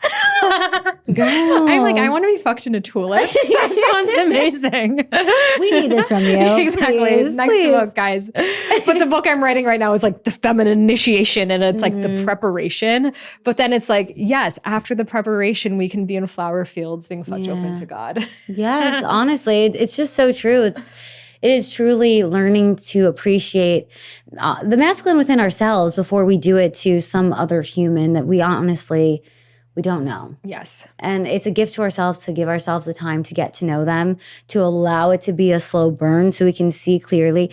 That's something I always do. Instead of black hat, what should this be? What's like a good, like a peacock? I don't know I don't know if there's even a word. Like, I think it's almost so strange, so off-putting, so angelic, so different that I love that it almost cannot be contained. Yeah. I don't even want a label. I don't want to be contained. I just want to, whatever it is. Because then you keep thinking about the animal or the archetype and you're like, oh, am I being that? And it's like, that's what the feminine is. It's everything. It is everything. I love it. She's sexy. She's off-putting. Yes. You're turned on and scared of her at the same time. Like, that is who we are. Yeah. Yeah. And when a divine masculine can see that and is turned on by that, I also think it brings out this natural protector within him. And I said protector, not possessor. Can we please learn the difference? Because some people like to say that they're protecting you, but it is absolutely possession. They should not be telling you what to do. They cannot be cultivating your life for you. And the more you listen to them, the more you lose connection with yourself. It's a dangerous path to go down. But when they honestly want to protect you out of love for you, and that comes through, you're going to feel that. I think exactly what you said, that is so necessary. Because if they don't want to also protect your inner child and your inner light and how precious you are and how lovely you are, I don't really know exactly what they're there for. And we don't realize that that is how the masculine loves. Like, we think that men love how we love, which is like to be as close to them as possible, to nurture them, to listen to them, to like, that's how we women love. And so that's how we think they want to be loved, but that feels smothering for them. When a man loves, he wants to protect and provide. We can't imagine that feeling. It feels kind of off-putting when we step into that, but that's what they want. And it's like, your right man, he's like, you are such a beautiful, precious light that I will do whatever I can to be the shield around you so you can keep shining. And I feel like it's this like level of, I see my friends who are in such beautiful relationships now. It's like this exhale of like, I don't need to prove, I don't need to figure out. Like, if you're asking your chat GPT about him, like, I did that, don't do it. If it's there, you've passed the too late line, you know? It's like, and it doesn't mean there won't be any questions or problems, but it's like, you know that no matter what happens, you'll be able to work through it. And I feel that is that exhale that we're really looking for. I recently had this guy say to me, he was like, you don't need to be perfect or this or that. He was like, you can actually be totally needy and like whatever you need to be in this moment. He's like, I'll just be there for you and I'll just show up in whatever way you need me to. And when I heard that, I was like, what? I go, who, where, what, why? That's that Shiva energy. Oh my God. And it was so different because usually I was trying to hold it together for me and them. And every single emotion I would have, it's like I had to hide that because it was too much. And I had to process it on my own and then mother theirs. And to have someone say to me, whatever you need to feel right now is no burden to me. In fact, I want to work to find a solution for you, was like, I don't know. I think the heavens opened up and I'm pretty sure I heard a trumpet, but it was like amazing and such a different feeling. And that's actually what we want. It's not the man who's obsessed with us, who's texting us all the time. That guy doesn't have anything going on with his life. If I'm your full-time job, then you don't have one. Exactly. You don't have one. But it's our inner girl consciousness that just wants all the attention all the time. Like, I used to think, I just want a man that has so much time for me because my ex was working a lot. But I realized it's not amount of time. It's the quality. It's the presence of time. Yeah, and it's not even attention, it's presence. It's presence and also the problem solving. Go beyond a guy. Yes, you could talk about spirituality. Yes, you could talk about conspiracy. But what are the things actually a relationship is for? Your parents dying. That's the person at the hospital with you. You passing away. A hospital. Your kids. Like, this person is going to see you at your worst. And so if it's someone you don't even want to see a little ounce of imperfection, how is he going to see you break down and cry in ways that no one else ever has? And I think being in a long-term relationship shows you that of like, whoa, you really see a side of each other that no one else does. And so instead of choosing the person you want to be that perfect person for, choose the person that you feel. I heard this once and it really resonated with me. And I think we've been talking for like 2 hours. But like, men need to listen to this episode. Send this to the men because there's so many. If they all listen to this, like they would understand us. I feel like we were really speaking to the heart of the feminine right now. But I heard choose the person you would go to war with. And that would means, you have on the battlefield with you? Yes, and that means someone who has the strengths that you don't. Exactly. And that's everything. And who can hold it down when you can't, and then you'll hold it down when they can't. But coming together team. And that grounded energy, that presence, and giving each other space to just say what it is and being so honest about whatever it is you're feeling. And it will be scary sometimes, but your person is not going to be afraid of the real you. That's just evidence that they're not yours. Who cares? Let them go. Yeah. New grape, new vine, relax. That's all that it is, really. And I think when we can realize I don't have to promote myself, I don't have to look for validation in them, I'm validated in the divine. I instead need to have eyes to see, ears to hear, and a heart full of discernment to see, to feel, to know who can actually hold a space for me. When we can do that, I think it changes everything. Oh, this was such a good conversation. I feel like we really spoke to the heart of so many things I know I've gone through personally. Thoughts, fears, ideas. You go through such a journey through this. It really shows you things nothing else. So I'm curious, for those of you who are still here with us right now, first of all, congratulations. We love you. But leave on the YouTube, like, I want to know moments, like when you guys said this, like timestamps. I feel like this actually can help. And for the next time you come on, like, what were the things that resonated for you? What were the things you felt? What were the things that you're like, oh, she just articulated something I've never actually said out loud, but I've always been really feeling inside, because this helps us see, I really believe there's a greater intelligence of why we're all going through this. And when we can all like, oh, you said something. Yes, that's exactly what I need to hear in this. And it's like, we're sharing these codes for this greater puzzle piece of bringing back sacred union to this modern time that has not existed for thousands of years on this planet.